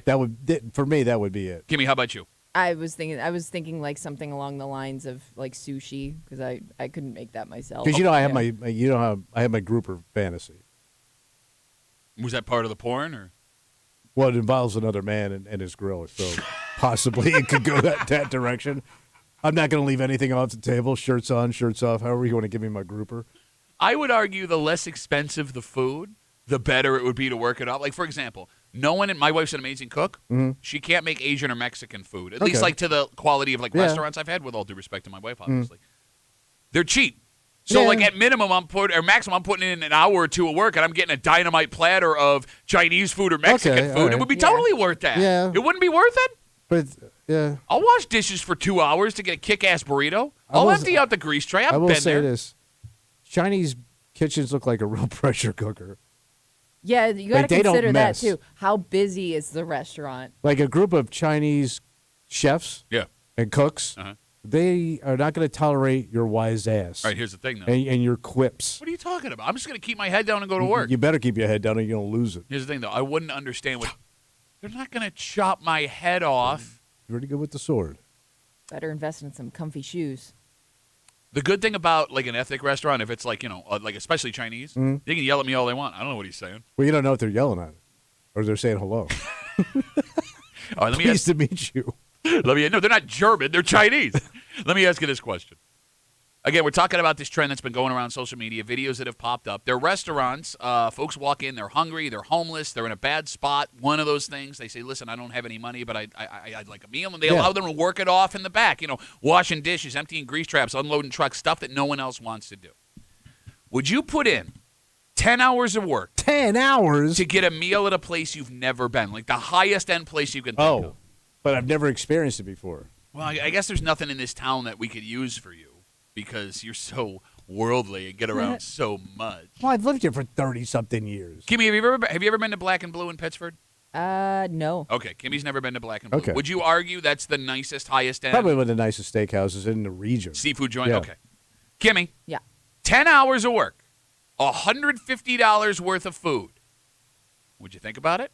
10 hours of work, $150. $15 an hour, you would get a $150 voucher, whatever. You could go booze, you can go food. I mean, you could do some damage with $150 at Black and Blue. I'm not a big red meat person. Okay, they have seafood, black and blue. It's black for Yeah, the no, I got you. blue. That's not my kind of food that I want to Jesus pig Christ, out you're on. the most difficult woman I've ever met. You're the one that's saying no too, you bitch. I know. No, but I I'm eat saying, it. like, for 10 No, you hours. don't. You have can I get one crab leg, no butter or salt you on it, split please? it with your wife. Can you crack open the shell, take the meat out, let me sniff the inside of the shell? Thank you. He's playing No, with like himself. 10 hours for me, that's not the like I want like a huge platter of Okay. I'm more about quantity, I think, if I'm going to So be Golden working Corral. if I'm going to be working 10 hours at Golden Corral. Bro, you work 10 hours at Golden Corral. I think you own 5% of the company. No, now that you bring it up, I would absolutely work at Golden Corral for the opportunity to eat for free that day. Okay. Well, But- because you're going to get way more food. I'm getting all of the food. And you'll get your seafood, you'll get your steak. Yeah. Right? It'll be all deep fried, but delicious. Again, why do you say it like it's a I- bad I- thing? No, I- don't be a judgy ass bitch, Mr. I won't wash dishes for a steak. God, what happened to you? I'm old. Well, no, you're not. It has nothing to do with old. Because if I asked you this question 20 years ago when I first met you, like it amazes me. It amazes me Yeah. where you came from, what you think you are. Because you think you're something, and you ain't nothing. You ain't nothing. Facebook messages coming in. You can always get us at WCMF for the Break Room Facebook page. This comes in from Ron. Ron says, if this was an option, I'd never pay for dinner ever again. I'd just work on off times as a side gig to get free meals for me and my girlfriend. Okay, but you would be constantly working just to eat. Well, let's say you put in 4 hours. That's every day to eat. That's one meal. That's every day to eat. No, I think he means, I'm guessing, Ron, correct me if I'm wrong. So he wants like a part-time job at night to pay for his meals. Where he can like take his girlfriend out a couple of times a week, right? Oh, I don't know. Would women find that impressive? Kimmy, would you be turned on by a guy who worked for a meal for you? Yeah, I guess. Yeah, why not? But he doesn't have the money to take you out. Well, but that shows though that he wants to. He's trying to do something special for you, I guess, right? Like, yeah, he's willing to go to that length to do it. It would be a hard way to start today. Hold on, hey, we're gonna go in here. Just wait here for 2 hours. We'll like go in the back and wash dishes. Yeah, I don't think many women would find that an Well, I'd be attractive worried quality. for like the future, like why how you are ain't we having gonna eat one in the future? There is no future. Yeah. What are you talking about, man? The American dream. You got all these billionaires who say that's how they started. I'm washing lettuce. Pretty soon I'll be on fries. And then that's when the big bucks start rolling. Mars. Let's take a break. All right. If you can't afford, you could steal. Okay. You're going to get in trouble. Oh, yeah. Except in this case, these people are still at large. That's the story of them being at large. That's not the story here. Okay. It is what was taken. Oh. Because not only would it be very hard to take it from the place it was taken from, of all the things you could steal from somebody's yard, why this? Oh, a yard theft. It's just weird that something quaint could also be part of a crime. Did this happen recently? I don't know. Okay. We'll get into it All right. next here at the break room on CMF, Tommy.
on one hand, this item would be very expensive. Okay. So getting it for free, even if it's illegal, would be tempting. Nice. On the other hand, how the hell would this even work? Because there are some things we'll leave out in our front yards that we never in a million years imagined someone was going to take. That is, until they do. Wow. You're hanging out in the break room, Rochester's Classic Rock 96.5, WCMF. How about your chance of $5,000? $5,000, give me. 5K a day cash contest is back. Winning is easy. Download the free Odyssey app. Log in. Listen to CMF 1 hour each day. That's all you got to do is an hour? The minimum an hour. That is your daily entry for your chance to win $5,000. I don't know. One winner will be randomly selected every weekday during this national contest. Good luck from your friends. Excuse me. Here in the break room on CMF. I ate peanuts and then I took a big drink of soda. Well, you got to watch your peanut intake, boy. Thank you. We have another one of our famous break room one-line stories. What happened? Are you ready? Mm-hmm. It comes from Creme Lac de Ville Boulevard in Brighton. Lac de Ville. Sounds fancy. It does sound fancy. Okay, you guys ready? Yep. Quote, unknown suspect stole a picnic table from the location. A whole Picnic table. A picnic table. How? I want to see how they pulled that off. Well, first of all, they can't do it by themselves. Okay. Unless they like put it. I'm picturing them like running with it over their head. How would But they you do weigh a that? Yes, ton. thank you. They're heavy, they're awkward, and you'd have to get them into like a back of a truck. Mm-hmm. And why? Also, there's one tiny detail that somehow makes this story a little bit funnier. The whole family was still sitting there. Police say they stole this picnic table out of somebody's yard at 11 o'clock in the morning. Oh, so Broad prime- daylight, Broad daylight. picnic table ripoff. Yes. So if anyone was outside that neighborhood, they witnessed someone or some people pick up a picnic table in with the sun out, load it onto something, and drive away. Okay. And they didn't even have the courtesy to do it under the cover of darkness. Yeah. This had to be a planned caper, right? They had their eye on that picnic table. Yeah, you'd have to. Yeah, because you would need equipment to get it out of there. So, yes. What are the odds that you'd be in the right place at the right time with a vehicle that could carry a picnic table that you decided you wanted to steal? I also wonder if it was somebody with the mentality of, well, they're not taking care of it. It's out there in the middle of winter. Okay, but then maybe, but then They don't even want it anyways. But then, Kimmy, you'd have to have someone with you in your car randomly that would It's a agree two-man, with that. It's a minimum two-man job truck caper. Like, think about this. Could we doing stand-up comedy, we travel with a lot of psychos driving around the country, right? Could you imagine being in a car with a guy? And he makes that argument Kimmy makes, right? They're not even taking care of that picnic table. It's right out in the open. Help me take it. Yes. Are you getting out of the car and helping? No. Okay. You lie. If he was a headliner, you're taking Well, it. a headliner and I needed to work.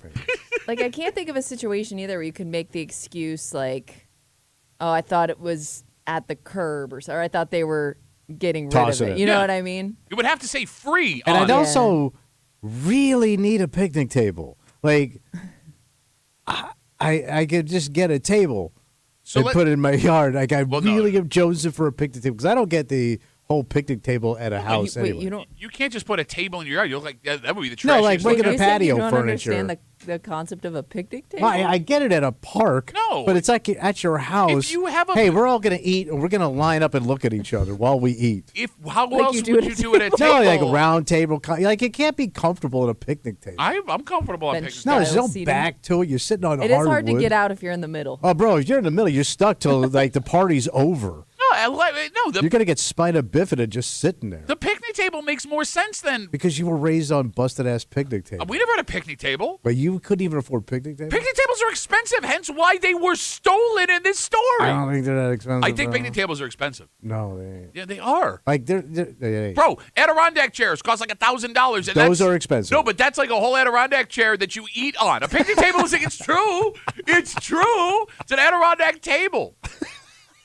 No, man. Like, if I have a big family, I'm going to have to buy, 6 outdoor chairs, which cost a fortune? Or I No, can buy you could buy a nice table and chair. Yeah, again, I have to buy 6 chairs for this table. No, I'm buying a picnic Here, table. sit on this board. You get Eat one. your hot dog. They sell long pillows for the picnic tables. They do? Yeah, you can sit on it. Sit on that. I've never seen that. Sit on this pillow. Yeah, because you don't have picnic table experience like I do.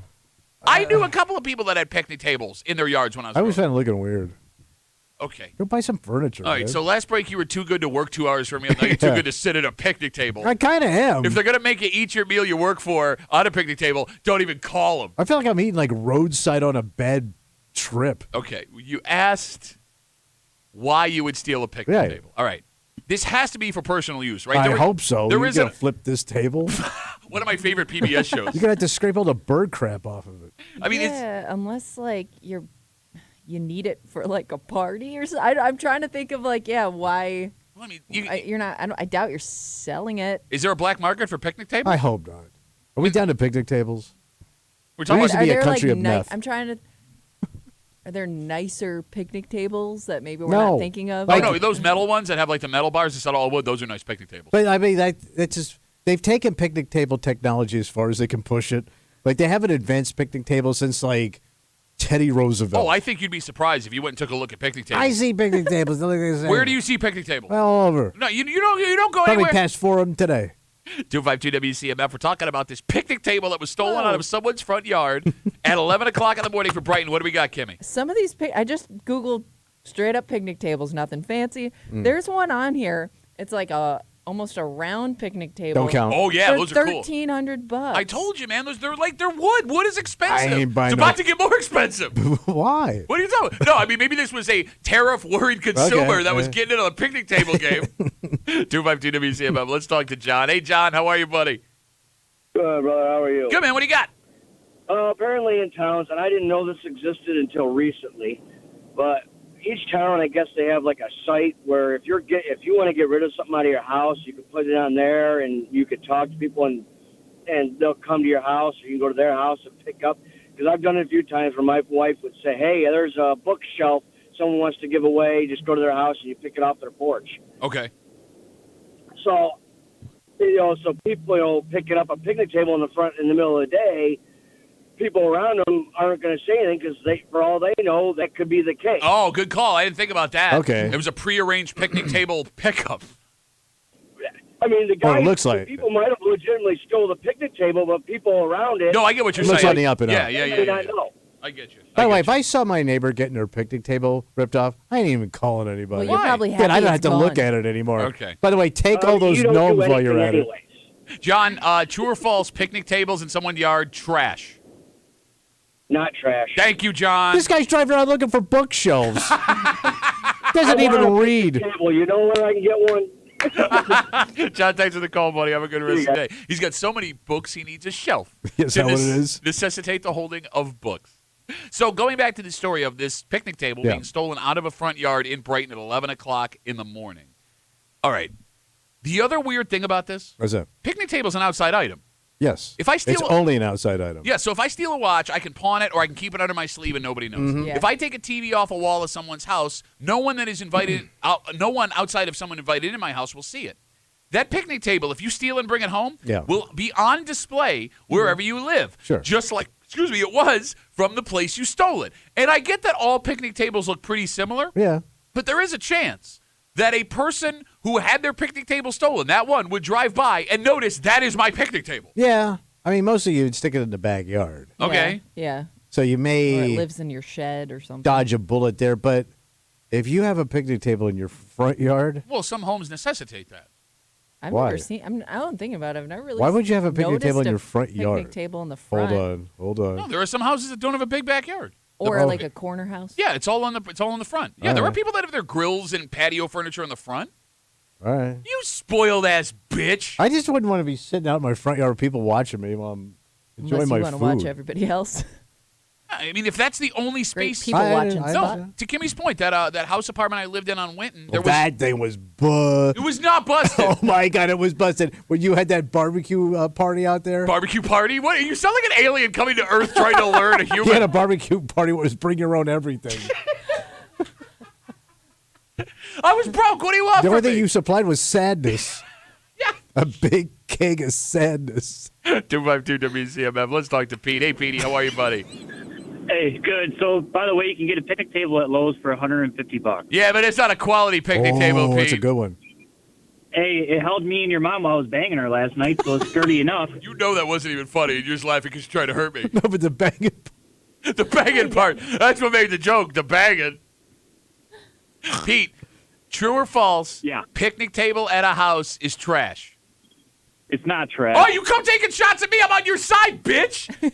But he's trash. He's banging It's your mother not on a trash. picnic table.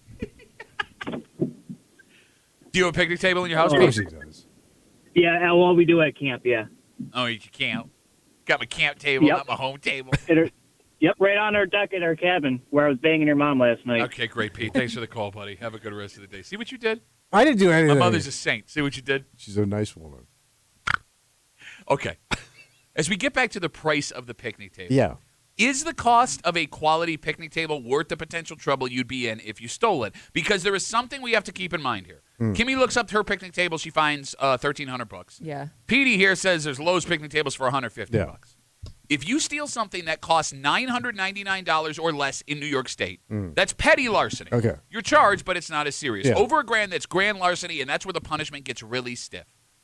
I mean, some of these big-ass picnic tables, at least the one you would want to take, they have to be worth over $1,000. Okay. Could this person, thinking they were just committing a petty crime, have unknowingly gotten themselves in serious trouble, boy. being unaware of what picnic table prices are? But is it price of something based on the retail or what it's worth now? I'm going to guess retail, because how do you depreciate a picnic table? Well, it's set out. It could be a Yeah, it 10-year-old could be table. rusty. All right, but to replace it, it would cost me $999, $1,500. I mean, All right. you know? I didn't know if it had cost now or what you paid for when you bought it. I don't know, like when somebody steals a car, it's grand larceny. Yeah, but it's not based on, but the price of the vehicle depreciates. No, I understand. Because they say once your ass sits on a picnic table, you lose 50% of the value of Once that you drive it paper. off the lot. Once you sit it. Depending on what it's made out of, too, you could be stealing something that's going to require maintenance. Like, Oh, you got yeah, to you gotta- sand that thing and, like, paint it every year. Nobody you does know? that. Yeah, you know. Nobody I don't know, maintains a picnic table Well, unless you ever start in the getting history of picnic tables. splinters. Because Splinters. it actually looks more charming the more raggedy it looks. Why are you so anti? It's amazing what sets you off, man. Like busted ass, it's got a little bit of a sad charm to it. You know, stories like this as we talk about this picnic table that was stolen out of a yard in Brighton at 11 o'clock in the morning. Guy still at large, by the way. It makes you wonder what is and isn't okay to leave outside your house all the time. 'Cause Apparently nothing anymore. Well, but here's the don't you be. Oh, here comes old man again. I remember America. We could leave a picnic table outside.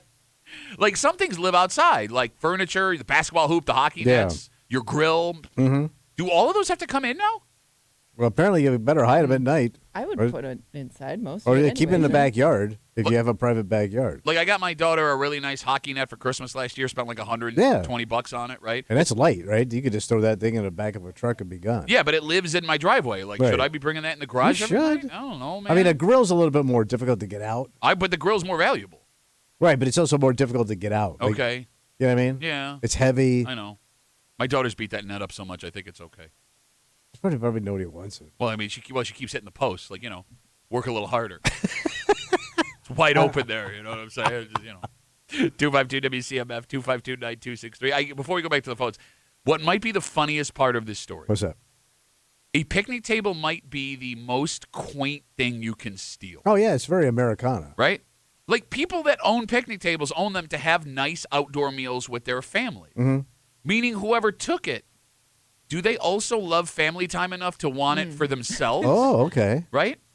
Also, if you do have a family and you came home with this picnic table, how would you explain where it came from? Oh, yeah. I guess you could just say I found it at the curb. I found a curbed picnic I table? don't know. All right, that's the only way you could explain If it. it's a little beat up, you might believe it. Oh, yeah. Okay.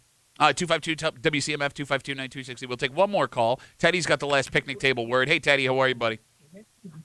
Good, how you doing? Good, man. Hey, here one thing that I don't understand about the law in this state, especially. Anybody who's stolen from somebody else, they should be going to jail. Okay. Like anything? Even a picnic table? Yes, that is not. If it's not that belong to you, I mean,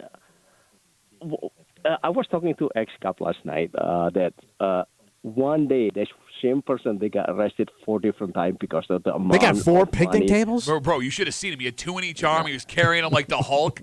All right, Teddy, let me ask you this. Of the, if you get caught stealing a picnic table, if you were the king of the world, King Teddy, everybody about it, Teddy, how much prison time should that person do for stealing the picnic table? At least a month. Okay, so let's walk through this. Right. If I give someone a month for stealing a picnic table, you, me, Tommy, Kimmy, we got to pay for him to be there. We got to pay to feed him. Yep. We got to pay for medical care. Also, it's taken up a space that someone who may have done something worse could be doing. You already got an overcrowding problem. So, I mean, I get where you're coming from. Like you committed a crime, you should pay for it. But there's bigger problems than picnic table swipings? How about the couple who arrested somebody 3 times in one day? Is that going to be same thing cost money too? But yes, it would. But what are they taking? I mean, look, man, if you're walking in and taking from $1 billion company, I got less of a problem than if you're taking a picnic table from someone's front yard. If you want my honest opinion. One thing that I don't understand, picnic table is not this small. How can you store picnic table? I just don't get it. I mean, Teddy, he's super strong, so you don't want to piss him off by giving him a month in jail. Think about that. Well, my Uncle Smith is going to be on the window. He's facing to that guy. Teddy, thanks for the call, buddy. Have a good rest of the day. I don't know. Lock someone up for Lock them up. If it's over $1,000, all right, might be locked up. Okay. All right, let's take a break. We're talking about money here because everything comes back to money. Oh, comes back to the green. Look, there are some great causes you can support. In fact, over the weekend, one great cause, and I believe one of their biggest fundraisers. Oh, it happened? Yes, it did happen. Oh. It's an annual event. You don't understand it. Oh. But Kimmy raises a good question because I am giving you money in exchange for you promising to do this. There's like they pledge to do this if they earn this much money. Yeah. But, I mean, Kimmy, if you found out somebody hadn't done this. Which I guess I've never checked. We'll get into it next here in the break room. On WCMF.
I mean, you're happy to support a good cause, and they're offering to do this in exchange for your money. Right. But we never really check up to see if they did it. Oh, do I have to watch them? No, you don't at all. In fact, you're just trusting them to do it. And I guess it wouldn't even really matter if they did or didn't. The money's going to the right cause. But you're right, Kimmy. I've never thought about this either. But you could be fudging. I mean, what would stop you? Lying. You're hanging out in the break room, Rochester's Classic Rock 96.5, WCMF. So over the weekend, the polar plunge down at Charlotte Beach happened. Oh, yeah. And for those who don't know, because I know it gets lost in all like the pictures and the excitement, the polar plunge isn't just an event for people that are gluttons for punishment, where you go into the water when it's freezing. It is a fundraiser for the Special Olympics. Okay. And I believe it's one of their biggest fundraisers of the year. No kidding. So you pay to plunge. No, well, there's that, and then also people will go around. I sponsor you. Exactly, to go into the water and Right. bing, bang, boom, and there's like prizes for the folks that raise the most money. But really, it's just a great community event that raises money, and it brings everybody together. It's nice. I've been down there a couple times. It's a lot of fun. But, Kimmy, you saw this story yesterday. Yeah. And something popped in your head. Well, I saw the story and I was thinking, like, I knew a couple people that did it, and I started thinking, I wonder how that went for them. And then I was like, I guess I've never really checked to see if the people that I've, given money to like do any of these things, whether it's the polar plunge, the, running a half marathon, whatever. Yeah, laps for life, jump rope for heart. I've never actually, I guess, confirmed that they did it. Okay. And I know How that, would you? And I know that, like, the we see money, your wet clothes. the money usually, like, you usually donate, like, through the actual foundation's website. So it's not that I'm worried that, like, the money didn't go towards the actual cause. It's more so, like, but did you actually do it, though? Okay. Because I guess I wouldn't know unless I was there or unless they posted pictures or there was some kind of evidence. Let me ask you a question. Yeah. So, Kimmy, let's say you got a friend on Facebook. They're raising money to do the polar plunge. I'm going to jump in the water for X amount of money. And you donate, and you go, okay, great. And then you find out, even though the money went to the charity, a week later you see them and go, I didn't want to do that. It was too cold. Would that bother you? I don't really know if it would bother me. Like, I get why you wouldn't want it. I mean, you went through the process of, I guess, raising money. Of lying? You went through the process of charity, lying? which is good. Okay. You still did a good thing. Other than the lying part. You just didn't follow through with what you promised to do. Would it bother you, Tommy, if they did not go into the water? I would make fun of them. Okay. But I wouldn't. Like if they just dunked a toe in. No, I'm not even talking that. No, didn't even They didn't show go. up. Didn't even show up at the event. They slept in. go. You know what? The alarm went off. You know what? It's too early. I'm not. I kind of appreciate if they didn't. That way we give you more ammunition to, like, rip them a new one. Well, no, you don't want them to do it because that gives you an excuse to not donate the following year or whatever they have next. Because what was the one where you dumped the water on your head? The Ice Bucket Challenge. You're right. So that was for charity. That was for ALS? Yeah, I think so. Yeah. And I know somebody that fudged on that. Oh, like they raised money and didn't do it? Oh, they did it. Oh. It wasn't cold water. Liar! No, but they did it. Liar! No, they didn't. They lied. You lied. I gave They my money. I half-assed didn't it. want it back. He even fessed up to me. So it's funny because, look, to your point, Kimmy. Yeah. Frankly, I don't care. I Right. shouldn't care as long as the money's going to the Yeah, charity. I It's don't- just I a guess stupid it's- event to make it's- money. Yeah, yeah. It's more on me because I don't check in or I don't care enough to really check in and confirm. But you really because I also can't. don't want to look like a psychopath either. Okay, but here's the thing. When I say I don't care, I mean I'm not giving you this money just to watch Right, you run in the exactly, water. I'm going to exactly. support this It's more. cause. It's more the cause. Help By you the way, out. I But, didn't care enough to go down and watch you jump in the True. water either. So True, but I had never thought about this. What's so that? Kimmy brought it up. What she's saying, like there are people that could collect money and just not do the thing. right. If I did donate money and I found out my buddy just skipped that day, I think I would be pissed. A little mad that Why? they didn't I- even put the effort in. I don't know why. I can't tell you why. Because you but- feel like you got shortchanged. Yeah, it just feels You wrong. got you think you got ripped off, even though you didn't get ripped off. Yeah, and But I the didn't. feeling is I got ripped. You- Yeah. Do you feel like you I got gave played. them I got money? played. That's it. You got played like a chump, Yeah. like a sucker. I'm not a sucker. I'm not a sucker. I'm not a plunger, sucker. Sucker plunger. They didn't Great follow 70s through film. on a goal, which is really more on that. Like it doesn't affect you in any way. Everything you know you're what saying I is mean? true. Look, And everything. it doesn't even change my opinion of them because I kind of knew you were Oh, it probably kind of this does guy. change my No, you're a opinion of them scumbag if you little do that. bit. You're a scumbag. No, Yeah. but most of my friends are kind of scummy. No, I understand. You got the same friends. No, you don't have any friends. I'm your only friend. You know that. We are each other's only friends. So shut up about I got friends. Yeah, I was thinking about like all the fundraisers that my friends have been a part of. I've never once looked to see if they actually did. But why would you? You just assume. This thought didn't even cross my mind till you brought it up. And now I'm suspicious of every person I've ever given a donation Well, to. there's certain people you just know they don't have it in them. Like, they don't look like that type of person, right?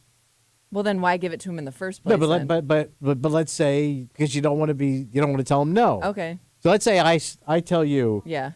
Training. For what? Training. Next year's plunge. I've been working on it, taking cold showers, doing the whole thing, man. Okay. And I'm working on it. Next year I'm going to do it. Yeah, I'm not giving you money. I know you're not going in. So the children suffer. A child goes without. Special Olympics. A child. And some adults. And some adults, too. Also, they don't doesn't get to Special Olympics because you don't believe in me. Yeah, well, no, I don't believe you. No. So you would not give me money? No. I would give it to somebody else. Yeah, I'm not giving it to you. But not me. I don't know how much clearer we could be. I don't think you're going in the water. I'm not giving you money. I mean, if we know ahead of time, you're definitely not doing it. I'm doing it. You're wearing a sweater with a jacket in a room that's 74 degrees. You're not going in the water. I invite you down. The whole crew. You guys come down and watch. Okay, well, I guess if you are that if you are confident enough in yourself, I am going you're down. Inviting us to the event with my wife and my stepchildren and grandchildren, all going to be there when I do it. Okay, but here's the thing.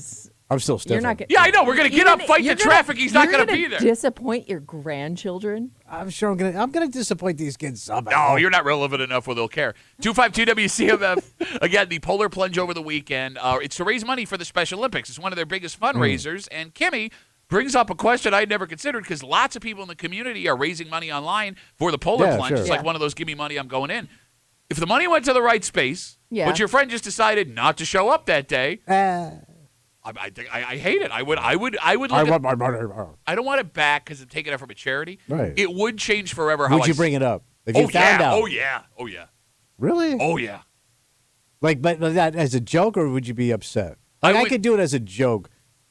I couldn't do it mean. I would do it jokey up front. Jokey up front. I would party in the back.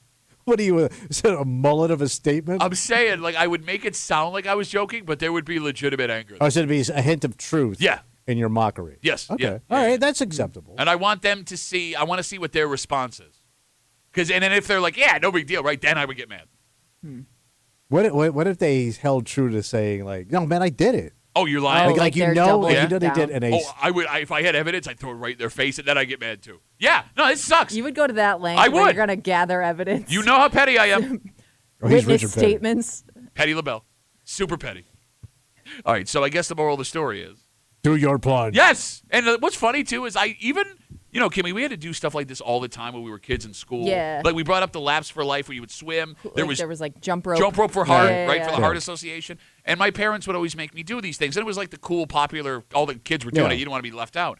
But like I never had a good time being the fat kid that I was. Like jumping rope and swimming. I told you with the laps for life, it took me so long that they told me I didn't even complete it. And they were just like, get out of the pool, the buses. Well, they kept yelling, no wake. Only people from the South got that joke. People boating know what I'm talking about. People boating. You even sounded like a douche. People boating. If you're a yachtsman. No, but like I hated Laps for Life Day. I hated Jump Rope for Heart Day. I can honestly say I don't know if I actually completed those. I don't remember. Really? Well, the jump rope thing, it was just like, I can't remember. Did they time you? Yeah, they counted how many jumps you were doing. Like 1, 2, 3, I think you had to do 5, it like for like an hour or something. I think I remember. I'm okay. Like a marathon. I think it was like they would like give you like 10 cents for every like amount of time you could do it, or like time of it, or a penny for every like 1, 2, 3, 4, 5, 6. Yeah. You're so sweaty. I could see that gym at Washington River Elementary School like it happened yesterday. God, it was awful. Nightmares. God, it was awful. Before we move on, Paul wants to know. He writes us on Instagram. What's Paul want? Where can I donate for someone to scale Tommy's massive forehead? We'll work on that. Let's take a break. This is a story Kimmy shared about her dad that we talked about like weeks, maybe months ago. Months ago. And it seems that somebody maybe was rooting around the WCMF.com podcast because we got a DM about it over the weekend. So what's going on? Well, Kimmy was concerned that her father could get hurt. Yeah. Right? Trying this thing. And it's a valid concern. But here's the thing. What? This man who DM'd us is not on Kimmy's side. In fact, he's making the argument that no matter what age you are, you should do this. Okay. And it seems there are some hobbies, as much as you may not want to believe it, that no matter how old you are, you look cool doing it at 18, you look just as cool doing it at 80. 80. 80. We'll do it next on CMF.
as time goes on, you have to adjust. Oh, yeah.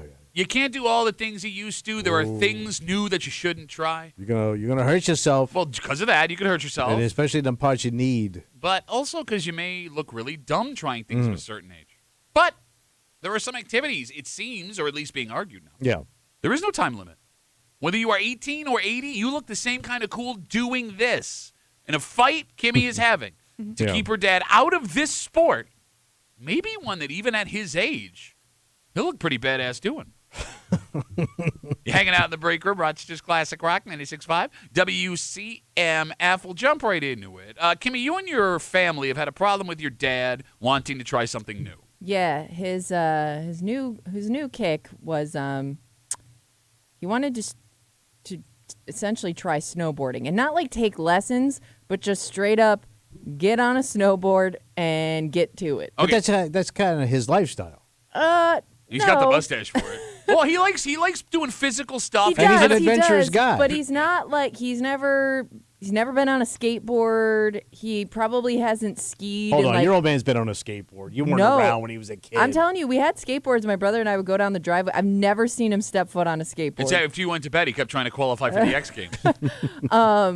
But he hasn't skied in probably like 30, 40 years. Okay. Like, yeah, but he's ready. He's not like an extreme sports. He's never been an extreme sports kind of guy. So this would be very new for him. Okay, so we talked about this a couple of months ago, and your concern and how your entire family was doing everything you could to sway your dad away from it. Tough thing to learn in your 60s. Okay, and like we took calls from people, some that were saying let him do his thing, other guys that had severely hurt themselves as they got older snowboarding.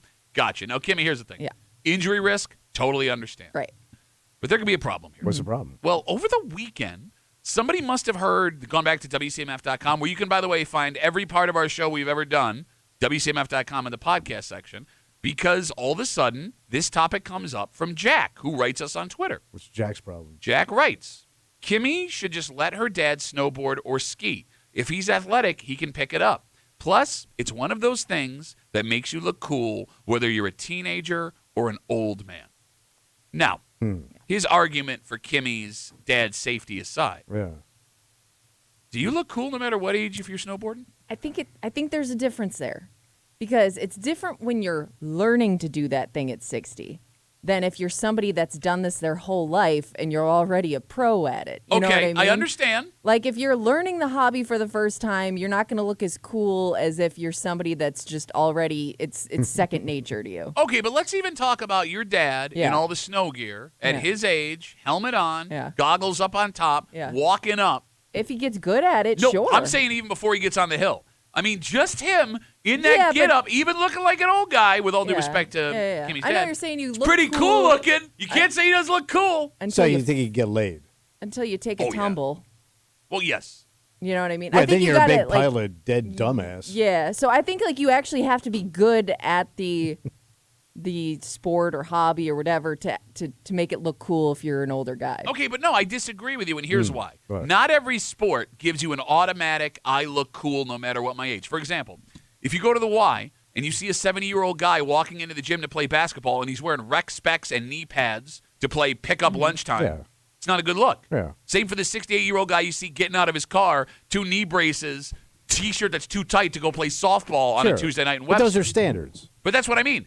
Even walking out of the car, whether or not you know they can play, they don't look cool. That's the difference here. Just the idea that he's going to try it, I think, makes him look cool. Well, it's a sexier sport.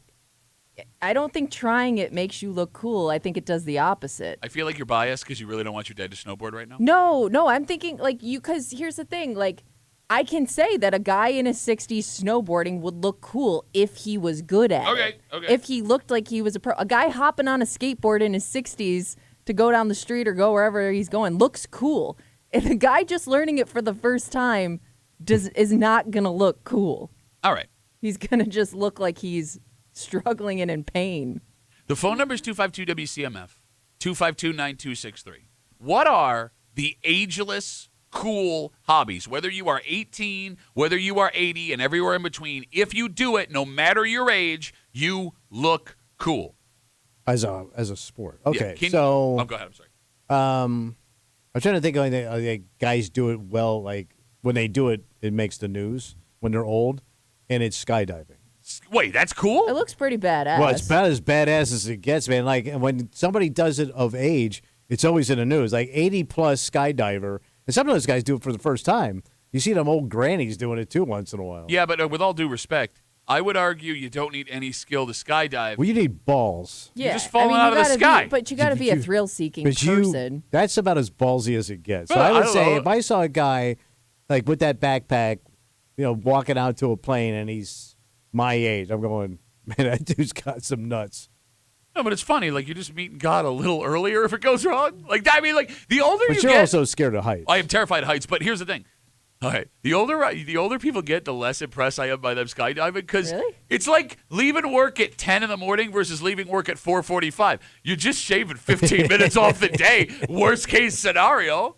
What about like those hand gliding guys that do all that stuff? Like What, they you run say up the side of the anything in the mountain. air? Like they run Anything- up the side of the mountain. It's like a glider. At 80? That does flying I know squirrel what looking you're guys. Just a hand glider. Yeah. I mean, that'd be pretty badass seeing an 80-year-old do that. So you think an 80-year-old hang gliding would be cool? I mean, I couldn't do it. So your dad taking up hang gliding, you're cool with that? Listen, I'm not cool with it, but he's going to look cool doing it. So what about like there's people around here that get off doing like some like cliff diving around here, like into the lakes. Okay. Like, it's like 30, 40 feet up. They'll climb up these things and jump off into the lake. They've probably been doing it their whole life. Mm-hmm. If I saw a guy climbing up the side of like a cliff around here on a lake. Yeah. Let's say it's 30 feet up. Okay. And that's not tremendously high, but It's high enough, yeah. that's badass. Okay, you're impressed by that? You're not? You wouldn't say that guy's stupid and dumb and he Well, looks I mean- awful? Well, they're all stupid and dumb, but if he's actually doing it, I am impressed that he's going to try it. I think we're all finding out the things Tommy secretly wishes Hey, he was tough jumping enough off to cliffs. try. Yes. Okay. We got a lot. I guess it's hard to agree with those things, but those are all out of the way extreme things. Well, that's what most extreme things are, or cool things are. Let's start a little more simple, All right. right? What if we started with car racing? An old guy with a big old head. Is he just as cool Big ol' as head. So he wants to go down to like Canandaigua and do like dirt track race. or like street racing, like some 20-year-old kid Okay. that's outside of like the Yeah. Walmart? Would that 80, let's say a 65-year-old guy, Mm. 18-year-old guy, do they both look as cool in the driver's seat ready to race? I think so. Yeah, because You the have a cool car, car. kind of adds to the coolness of it. Yeah, but he's not going to have like what the cool kids think are cool. Yeah, but his car's probably in better shape Oh, and look at faster you because here. he's got bank. Here comes old man. See, now you're biased. Because you're coming down with your hoopty BMW. Hoopty BMW, Yeah. which was an older car, by the way. Yes. Yeah. So yeah, I would say that's cool. Okay. What about playing most instruments? Depends. I think the drums, you always look cool, no matter your age. Okay. I'm trying to think of like drummers that aged. I mean, it doesn't mean you drummers don't look not like go you've long? aged, but you look pretty cool drumming. Why do the drummers always die early? Because they're on drugs. When they're all on drugs, but Right. it seems to get to the drummers first. Yeah. To your point. Ringo Starr just put out a solo album, Yeah. top 10 in the Americana. It was his first ever top 10 solo Wow. album. Ringo Starr pretty cool at his age. What happened? Like, I'm if it- anti-Ringo. Whoa, It doesn't what count. happened? No, I just asked you a question. Is he still cool? Is he as cool now as he It's was? hard in for his- Ringo to be cool because he never was cool. Okay. You're He dressed, hung out thinking- with but cool. thinking you're dressed like Ringo today. Think of the average guy. If there's a drum set for whatever reason sitting in a bar, and You can some wail on it. 70, 80-year-old dude just gets up there and starts, going to town on the drums. That's impressive. I would be more impressed by piano or guitar than I would be drums. Yeah, but the drums. I think it's It's more physical. Yeah, it's more physical. Okay. So I feel like you could play that if you're good at the piano, you could play that forever, right? I mean, the drums, like it just takes a little more out of you. I get what you're saying. The coordination you have to play drums is impressive at that age. And I think you get laid.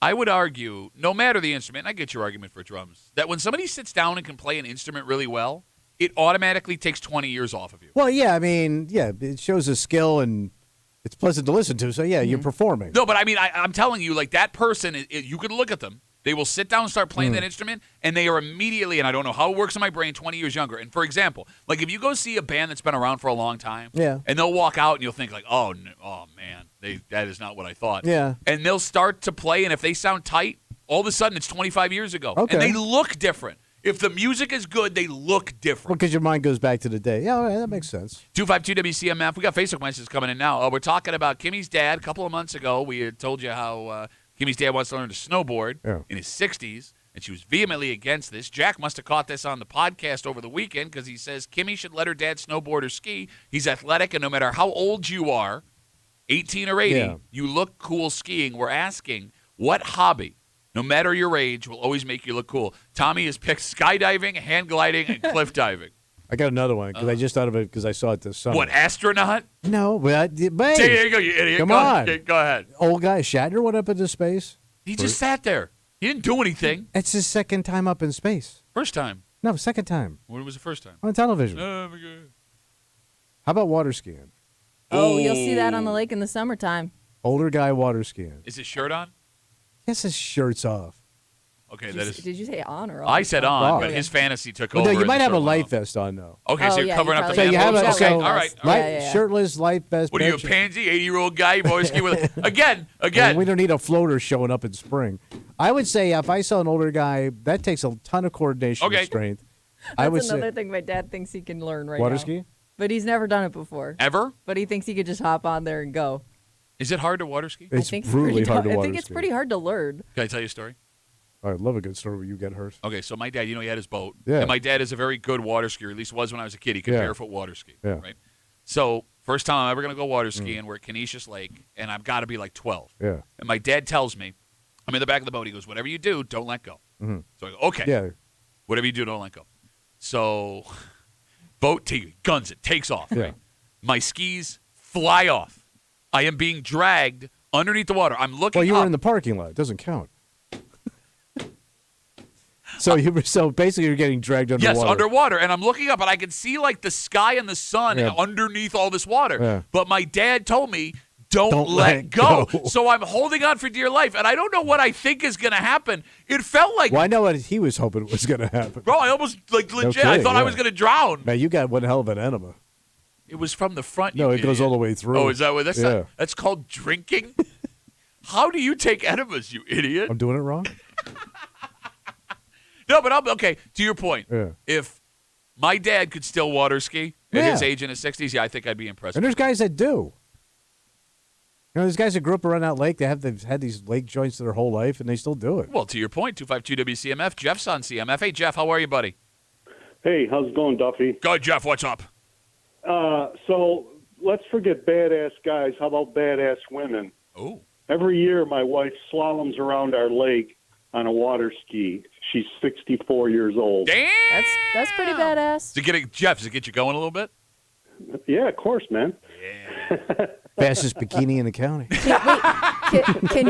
Can you water ski, Jeff, or is she the pro? She's the pro. I can't. I fell off the first time I tried. Wait, she water skis and you don't? No, but I do other things. Yeah, what? Being a puss in a boat? Somebody's got to drive the boat. That's what every puss says. There has to be a boat puss. Oh, I got a spotter. All right, wait, Jeff, what's that your... would be humiliating. Oh, Why? hold on. But she's good at it, though. I mean, This would like, piss me know your off. role, And he's right? turned on. Yeah. Watch it. Let the man get his chubby watching his wife water ski. Jeff, what's the badass thing you do that she's impressed by? I used to do winter mountaineering. I haven't been up in a couple years. Winter I've done all the mountaineering? Adirondack hike. We're such pussies, Winter we don't even know what that mountaineering, is. climbing mountains. So you took a walk. Oh, he said climbing mountains. Okay. Well, okay. Tommy, go up there. Yeah. Yeah, Tommy. And don't Take a come walk back. up the top of Mount Marcy sometime. Yeah. Wait, you were in Mount Marcy? Yeah, in the wintertime. Never heard of it. Not even a top it's only mountain, the highest man. point in New York. Yeah, stupid. Everyone knows. I didn't know that. Were you hiding from your wife? No. Jeff. Just hanging with my brother. Jeff, congrats on Even your weirder. sexy water skiing wife, buddy. Thanks Yeah. for the call. I appreciate it. Thanks. Yeah, if I saw an older woman water skiing, I'd go, damn. That's badass? Yeah, that's pretty Yeah. impressive. Okay.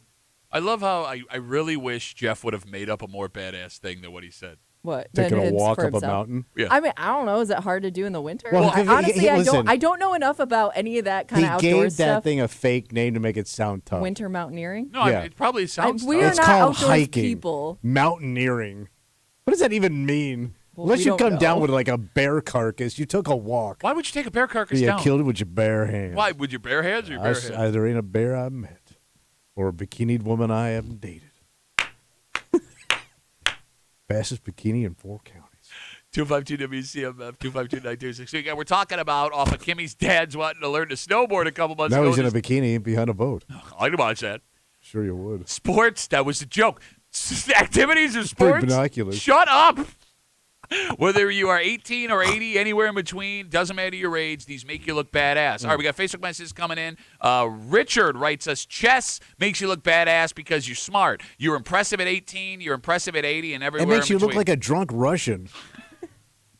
Kimmy, are you impressed by a man that can play chess? I guess. Not badass. Well, I guess we asked I cool. wouldn't call it badass. Not even but cool. I think you're a nerd. I don't think you're a nerd. You're kind of nerdy. I mean, I never thought of chess as cool. No. But I am impressed It's if you're good elitist. at it. I'm Elitist? Yes. It's the simplest game you No, can. checkers is easy. Okay, well, no, yeah. As they call it, to emulate chess. No, I mean, But I wouldn't go, man, that's badass. Well, we Look said- at all those old men in New York City playing In his some badass park. In his defense, we did say cool. We didn't say badass. We kind of got flipped on badass when Jeff called us But about that's his just a sexy game of skiing win. skill. It's not a. There's no athletic ability. No, to but it. so is playing an instrument. All right. Checkmate, bitch. That's why I'm cool, because I say checkmate. All right. So let's say if you. So that'd be like playing poker. Does that make you look cool? Nah, it's less brain power. What are you talking about? I just said It's less. skill, and you could lose money. It's a game of chance, though. So's chess in a way. No. That's why when it's not skill involved, you say it's a chess match. I don't know. Like, a game where it's not luck, it was a chess match. You idiot. 252 WCMF. Let's talk to John. Hey, Johnny, what's up, buddy? Good morning. Hey, John. What about when the old man says, it's time for me to be a stunt man in adult film? Is that cool or? Can I ask a question?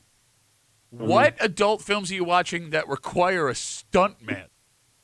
Is he banging her on fire? No, it's about the guy wanting to be cool. In an adult film. As a stunt man. Yeah, the old man says, yeah, that's what I want to do. An aging man in an adult film. John, did you try this? Is that why you're asking? I'm not old enough yet. Voice tells me different. How old are you, John? I'm up there. Okay, John. I'm not stunt man material. What are you going to star in? Frankendong? It could be. Hey, the fact that he laughed at that lets you know that joke sucks. For John, The thanks. Return of the Dog. Great, John. Thank you. Have a good rest of the The Return of Frankendong. I didn't even know they made a sequel. before they made the first one. Well, one thing old guys shouldn't try is comedy. Maybe stay away from that category. Oh, what if our old man wanted to start doing stand-up? He wrote a set. Everybody should. Do not let your fathers try that. No, let's say they open mic down at the comedy. We've seen it. Yeah, and I mean, let's say your dad writes out a set, but you don't know what it is. Yeah.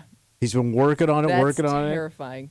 and he wants the family to come down. Yep. You got to go support your dad. Listen, I hear my dad I'm set going. all the time. It wouldn't be a surprise. No, he's got a whole new material. No, trust me, he doesn't. Like two people I would He's watch do already on stand up repeats. would be your father and your father. I got video of my dad trying. No, I want to see Lance Raw Sunset Strip set right now. I want to see him come up like in a red, like Richard Pryor suit, Nope. shiny black shoes. You really don't want that. Ripping it up. You really don't want that. No, I mean, if they're good at it, yeah, I would. You don't know. I would be impressed. You don't by that. know. I don't think just trying it makes you cool. Because anybody.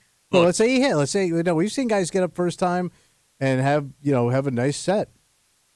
5 minutes, funny. Yeah.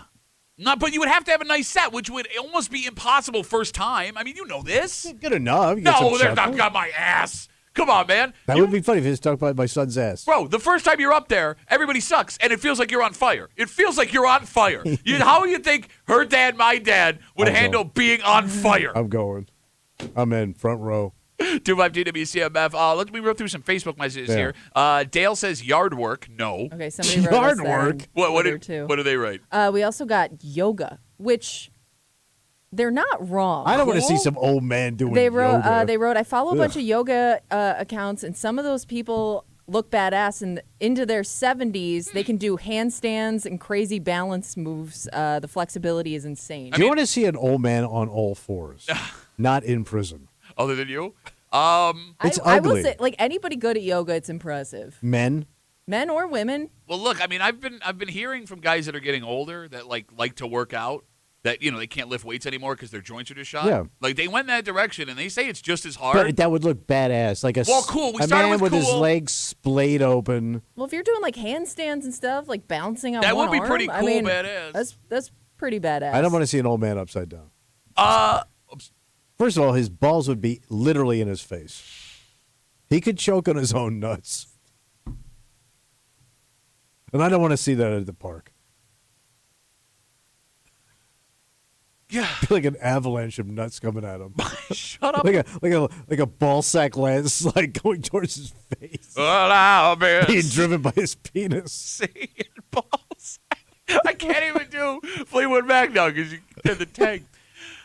Saw my dad just the other day.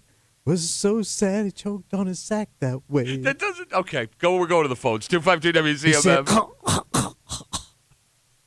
Wait, your mom had a cameo in that song? Jeff, save the show. You're on CMF. What's up, buddy?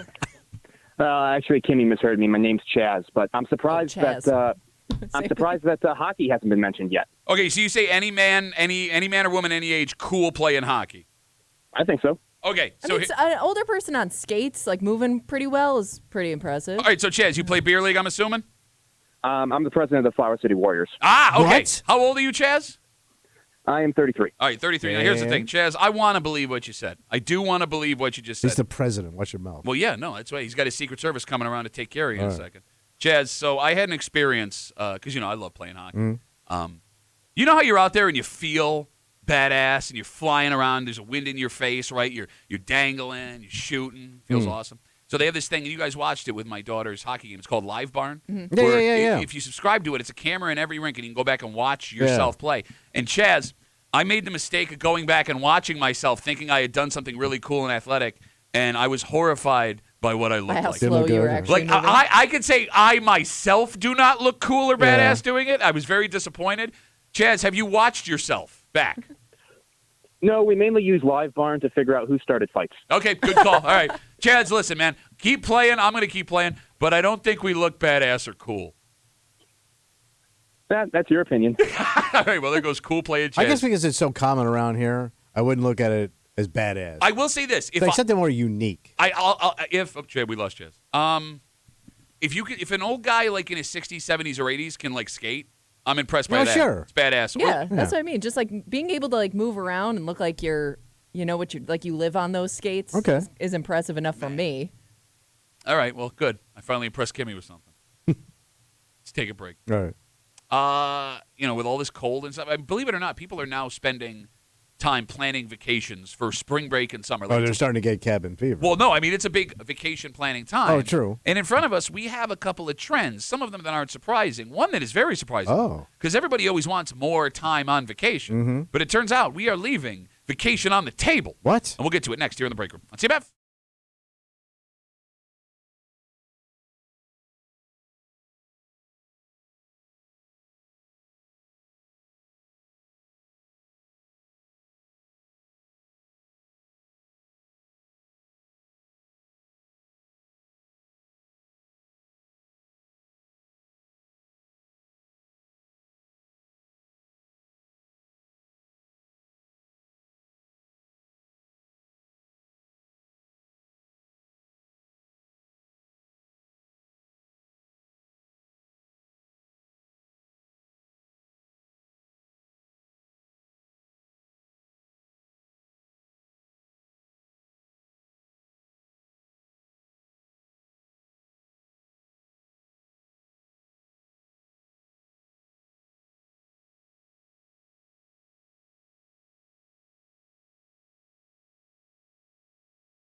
You feel that, Tommy?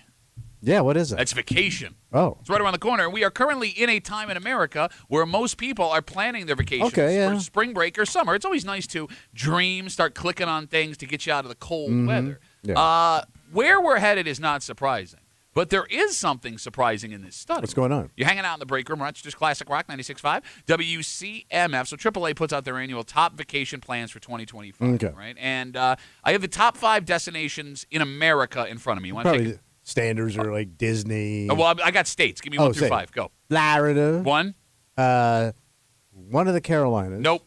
What? None Carolinas in the top 5. New York City. New York is 3. Vegas, baby. Nevada is 5. Okay. 4.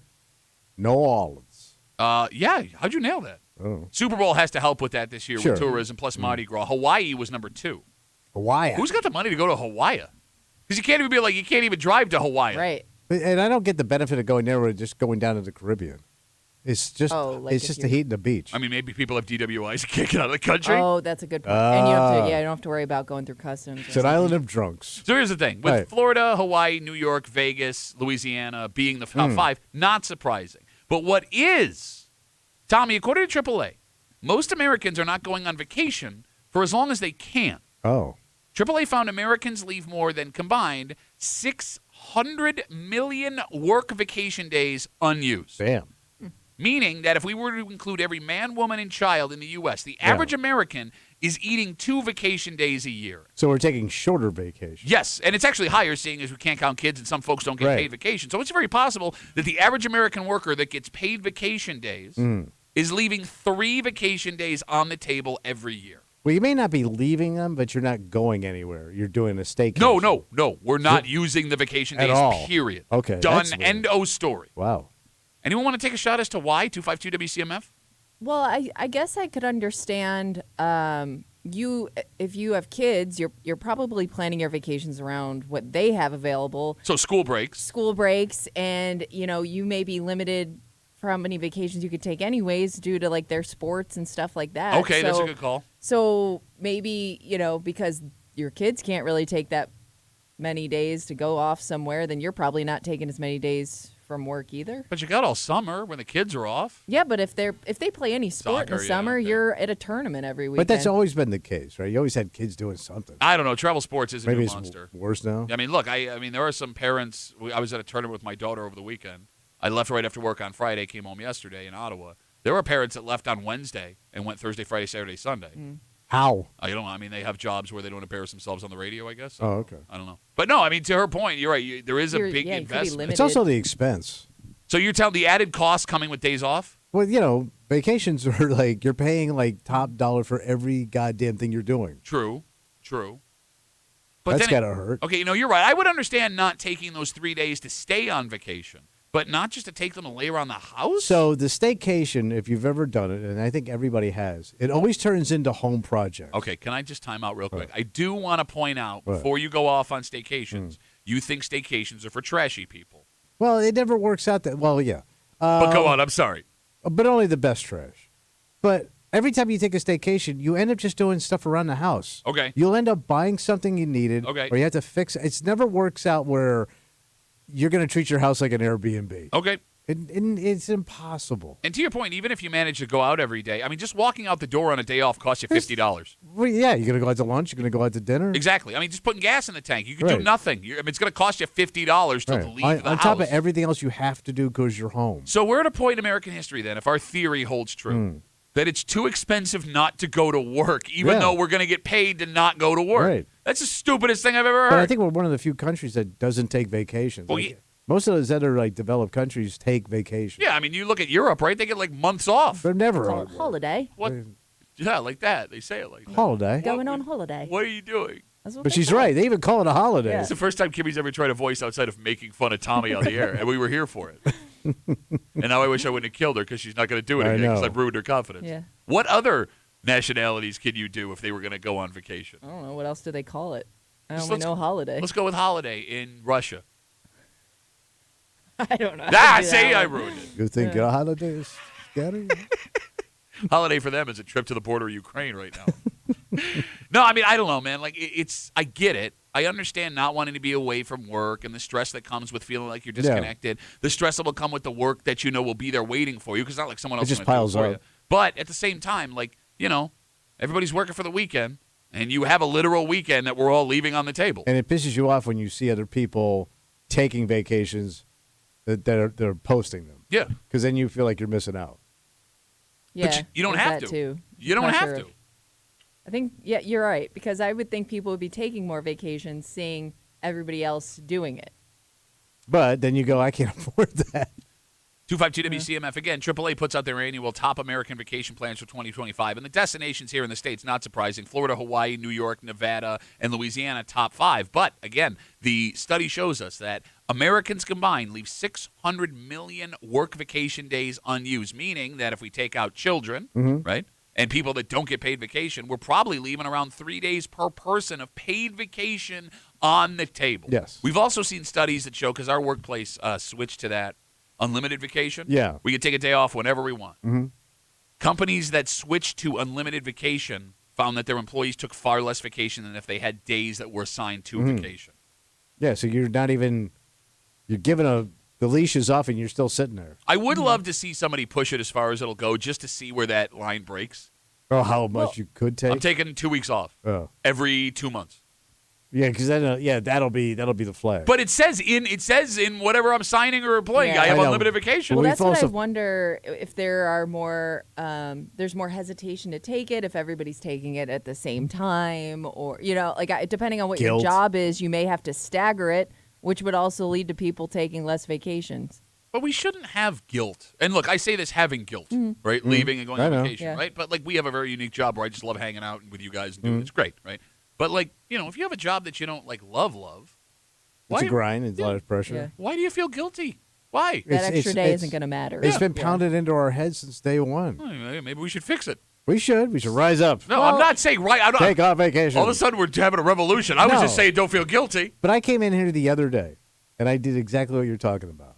I saw a kid on vacation. I go, man, you see what that kid is now? You did do that. Yeah. I go. And we crushed him. And that's like his second vacation of the year. Yeah, already. yep, you're right. And he's in fancy ass. You were getting jealous. I'm pissed. I was beyond jealous. Like, God damn, man. That punk ass kid living it up. But that could be you. Yeah. Nothing's stopping you. No. Yeah, you know what stopped me? What's that? My Social Security check.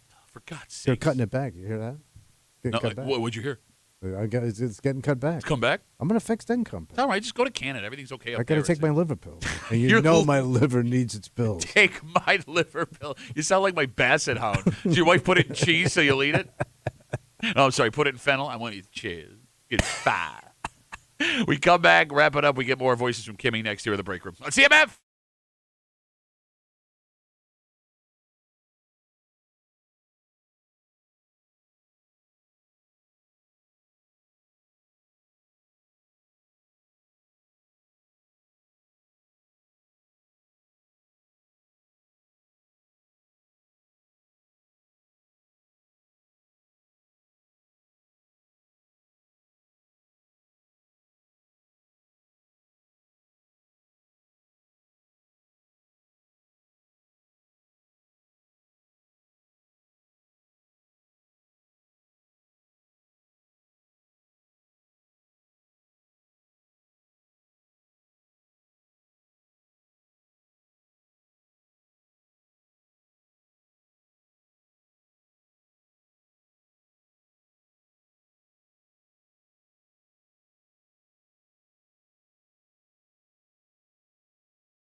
It's going to be a Rabbaroo. Audio Monday Rabbaroo. For a Monday break room CMF that makes tomorrow Tuesday, you know what that means? Oh, it's going to be that new hot segment we got going on. What's that called? What's Kimmy doing in your hood? We got Where They Whining. Kimmy's got her post from the neighborhood app. She's going to read it out loud. She got all the clues for you despite removing street names and town references. We're going to listen. You have to listen. And we are going to figure out Where They Whining tomorrow here, 9 a.m. in the break room on CMF. We got to get out of the way for Kimmy. Yep. Whose improv class is finally paying off. I'm proud of you. What, 10 years later? We did great, though. We did great. For Tommy Muley, who went to one of the improv classes that we were forced to take as a company. He did. No, he went to one. I went to one. You did? Yeah, I don't even remember you. I put on a great performance. He applauded me for it. My name's Pat Tommy. We'll see you tomorrow morning in the break room, 6 a.m. on 96.5 WCMF.